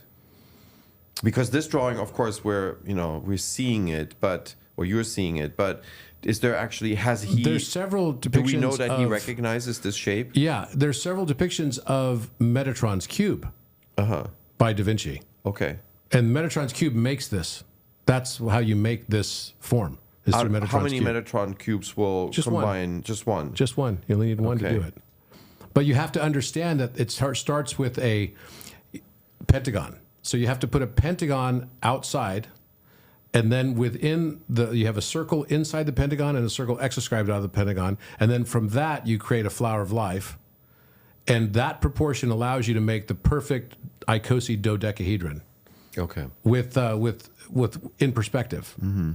So he definitely has drawings like that, and the drawings that we see back to Khafre Pyramid. What I'm trying to say is that there's a relationship of as above in the Hermetic principles. Yeah. Right. As above, so below. Yeah. You've got a dodecahedron at the top, and you have an icosahedron at the bottom. Mm-hmm. It's the feminine is the icosahedron, the water. And the ether is the logos, the masculine. So the idea of the DNA spiral, you are reminded of that because of these columns that are coming, that were published by the scan, right? Because there's a spiral. Is that where you made the connection? No. I was making the connection more from Da Vinci, who put both the icosahedron and the dodecahedron into the Khafre structure for some reason. And that gives you a 24 And it gives me a 24-strand DNA. DNA. Okay, I see. So maybe the reason why this is coming out now is it's just a moment of consciousness expansion. Yeah. And that's what I fundamentally do believe. Well, it's just on-the-go exploration. It's on-the-go exploration, doing it and right now. it's like that's what we do, right? That's how we roll. We have to try to figure these things out. But to me, I'll be really excited when we can see. If you go back to the Muon scan and the picture I sent you that's got a photograph of the Muon scan and then the Da Vinci drawing right next to it as well. I just find it uncanny. Yeah, so and we just find this today. Yeah. It is bizarre. But I think all of us, we're going to look at life and look at discoveries in a new way. I think even, whatever comes of the SAR data, but I think it's a surreal moment that we should take advantage of by basically stripping our preconceived notions. Yes. And that's why I appreciate talking to you today, because you have a completely different approach to discovery than I do. Mm-hmm. But I'm learning a lot, and for me it's a good exercise. I have a very disciplined training and skill, but it's good for a scientist to also, you have to also practice your creative side, because you have to come up with models to explain things, right? Yeah. And so this is good for me because it helps me to loosen up I think a lot of what we have in life is to learn how to unlearn. Yeah, that's right. What we've learned, because the only thing I've learned is the more I learn, the less I actually know. Yeah, that's right. That's kind of the history of science, because all the major discoveries, Jason and I were talking about this, all the major discoveries in science were ideas that people would have thought they're crazy at the time. And you had to have loose wires in order to be able to imagine those things, like Einstein imagining that three-dimensional space can contract, for example, right? Yeah. Or that the speed of light can be constant. That there is a limit to speed. Of course, I know what you're saying, but at the time, that was a revolutionary idea. And now I think the lesson is that we just have to keep an open mind. We have to go with the data, because that's the best we can do, right? Science means you go with the data. You don't go with ideas and theories. You go with the data and let them guide you, right? Yeah. Yeah. And so I think that's But I'm also. Well, it's like all these things are converging for me in some way, right? I see that, yeah. So I'm like, okay, wait a minute. The pi squared and pi squared over Euler squared is 4/3. Mm-hmm. And literally, I was just saying and gave a presentation on this 2 days ago in Virginia, that is where our limit of consciousness will be, that the speed of perception, we're getting an upgrade. Mm-hmm. And that upgrade is tied to our new silicon based DNA, which I call silicon plus, or ionized silicon biopolymer. Actually, what you're just saying, that's actually symbolic of breaking through imagined boundaries, because obviously those are irrational numbers, right? So 4/3 those are integer. That's a ratio of two integers, right? That doesn't produce an irrational number. But if you take a weighted average, yeah, that's right. I'm saying that's from our current perspective. But in the new math, the new geometry that you're working on, maybe that's the challenge. It's asking us to find another perspective where you can converge these two things. You have irrational numbers and you have rational numbers. Maybe there is a meeting somewhere. And I believe there fundamentally is. So I mean, if you look at, it's funny because it's 3:43 right now, which is like another way the consciousness likes to talk to us. So if I took Euler, right, Euler multiplied by 1/3, right, plus pi multiplied by 2/3.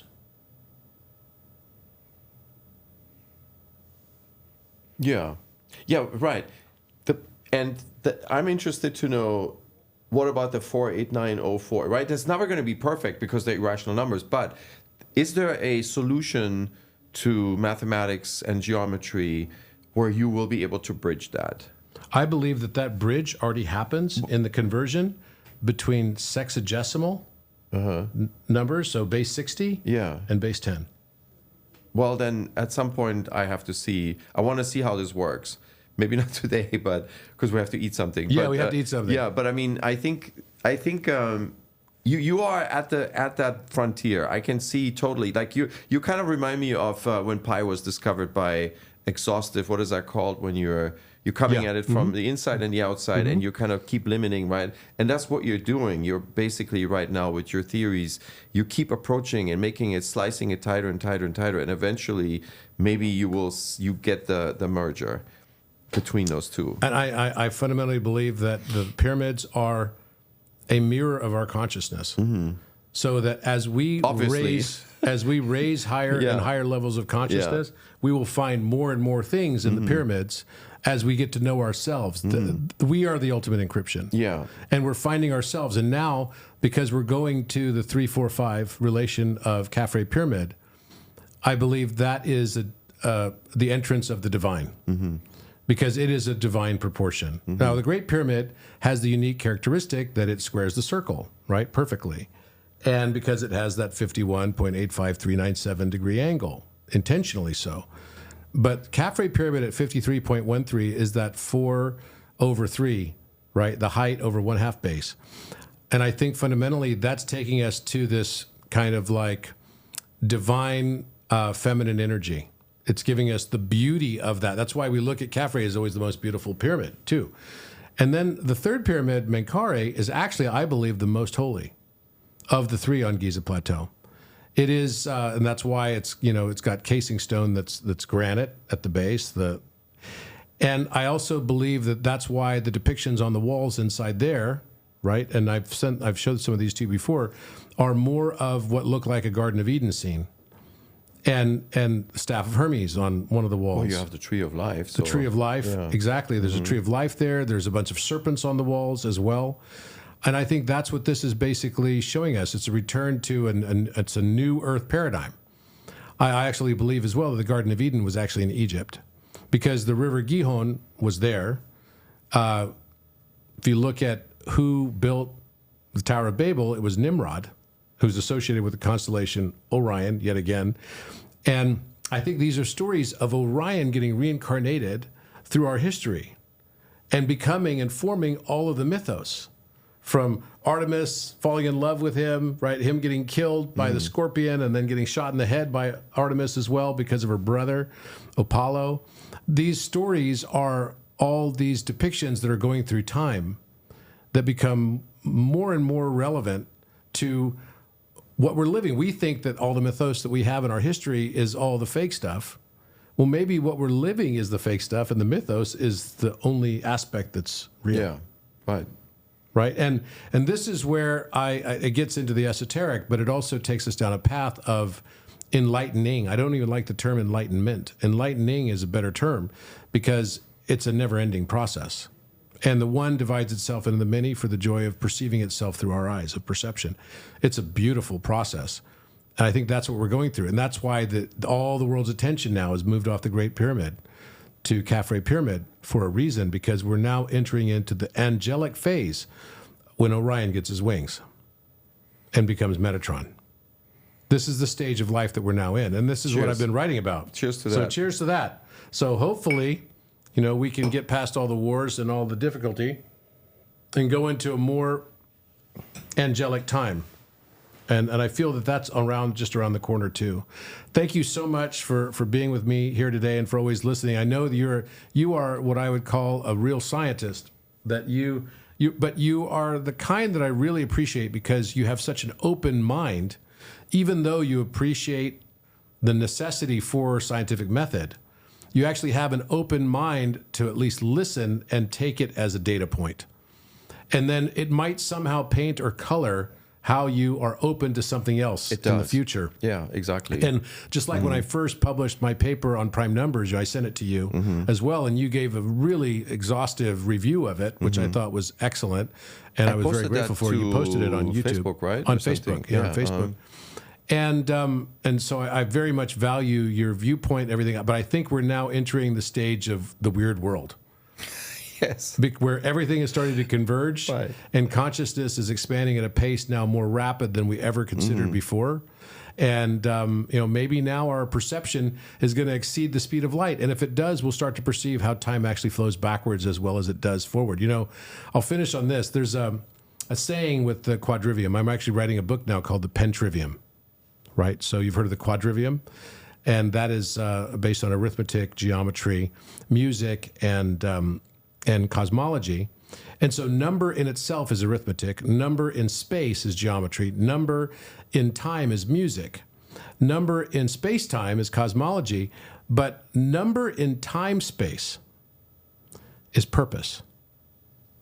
Because now you can see how the movie was made from the very beginning. We are watching our lives play out. We think that we are exercising our free will. I believe that what we call free will and what we call destiny is really just the free will of the higher self. That the whole movie has already been made. There's no mistakes. We're literally just along for the ride. No free will? I believe the free will is at the higher self level, and that's you too. That you have a higher self. It would never make sense for you and I to play a game where we are omniscient, omnipotent, and omnipresent. I mean, if we were going to play poker, I'd know the hand you're being dealt. You'd know the hand I'm being dealt. Right, so better not play. Yeah, so better not play. It's like if you and I were playing chess and it became clear in 5 moves you were going to have me checkmated, we would stop the game at that point. We wouldn't even bother going forward. So there needs to be... That's kind of so what you're describing is the anti-multiverse theory. Yes. It's not a multiverse, It's not a multiverse. But there are different time dimensions all running simultaneously. And how you experience those time dimensions is directly tied to your emotional state, and that creates Mandela effects. Your emotional state, as you raise your consciousness, get more control over your emotions, and you have less traumas and everything, you start to experience life in a very, very different way. In that context, the worst thing that ever happened to you last year, the following year becomes the best thing that ever happened to you. And we've all experienced that at some stage. So it's about our perception, because what actually happens to us is not what really happens to us, it's what we believe happens to us. We don't experience the world as it is, but rather as we are. It reminds me of a presentation by Alan Steinfeld a couple of years ago. He was doing an experiment with us in the audience to see if we could practice not to what he was calling collapsing the wave function. The wave function, right? So he was asking us to imagine what he has in his pocket, okay? And so, and he said, but try not to name it. And that was a difficult exercise. And lo and behold, there were people that actually nailed it. And they figured it out, the way they figured it out is by following these instructions, which is not to try to visualize the name of what it is, just to see if you can feel it, right? And that was an interesting exercise. I think I failed it, but for me, what that kind of meant is that if you want to tap into those parallel existences, right, or higher level of living or consciousness, then the rational mind is actually an impediment. Absolutely. Yeah, because and it's good for us in this world. I think it helps us to collapse the wave function, to name things, right? Because it helps us to, go through life. But then sometimes, when we want to experience something else, it actually is an impediment, and we have to get rid of it. And maybe that's what meditation is all about. And right? I think that is exactly what it's about. Yeah. That we meditation is not to think about words. That's right. Yeah. It's to go to shut a off the place of head. nothingness. You know how how I do that? I'm able to do that when I do diaphragmatic breathing. So when you focus on your Breath work stomach helps you, breathing, for sure. you actually stop thinking. Yeah. It works. Actually, it helps for a lot of things. I always advise to my patients, people that have sleeping problems or anxiety problems, I advise them to just use that technique. Couple of minutes, diaphragmatic breathing, and and then it feels really good when they come back. Some of them and they're saying, you know what, doctor, I tried that, and it works better than the Xanax. Manu, what a pleasure to have you here. Same here. People can find you on your Instagram and your Facebook page. What is the address again for your Facebook? I'll just Google me, whatever. Well, yeah, you can Google it. Yeah, I don't know what the address is. And you but can it's fine. find also your book, I'm on Academia, Under the Sphinx. Under the Sphinx, and a lot of the information in that book actually comes from papers that I've written, and they're all published on free access. Yep. And they're all lined up on my Academia page. Academia.edu is a place where scholars, they list their papers. So that's an easy way to find all the information.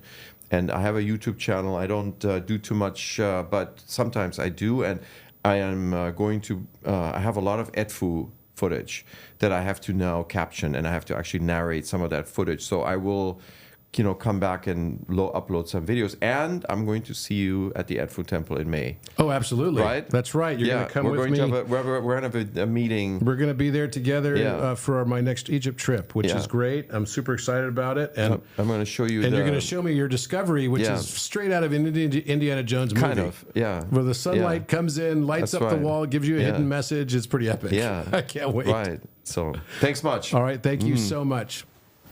Good to see you, my friend. Yeah. All right. We'll see you next week on Think Tank.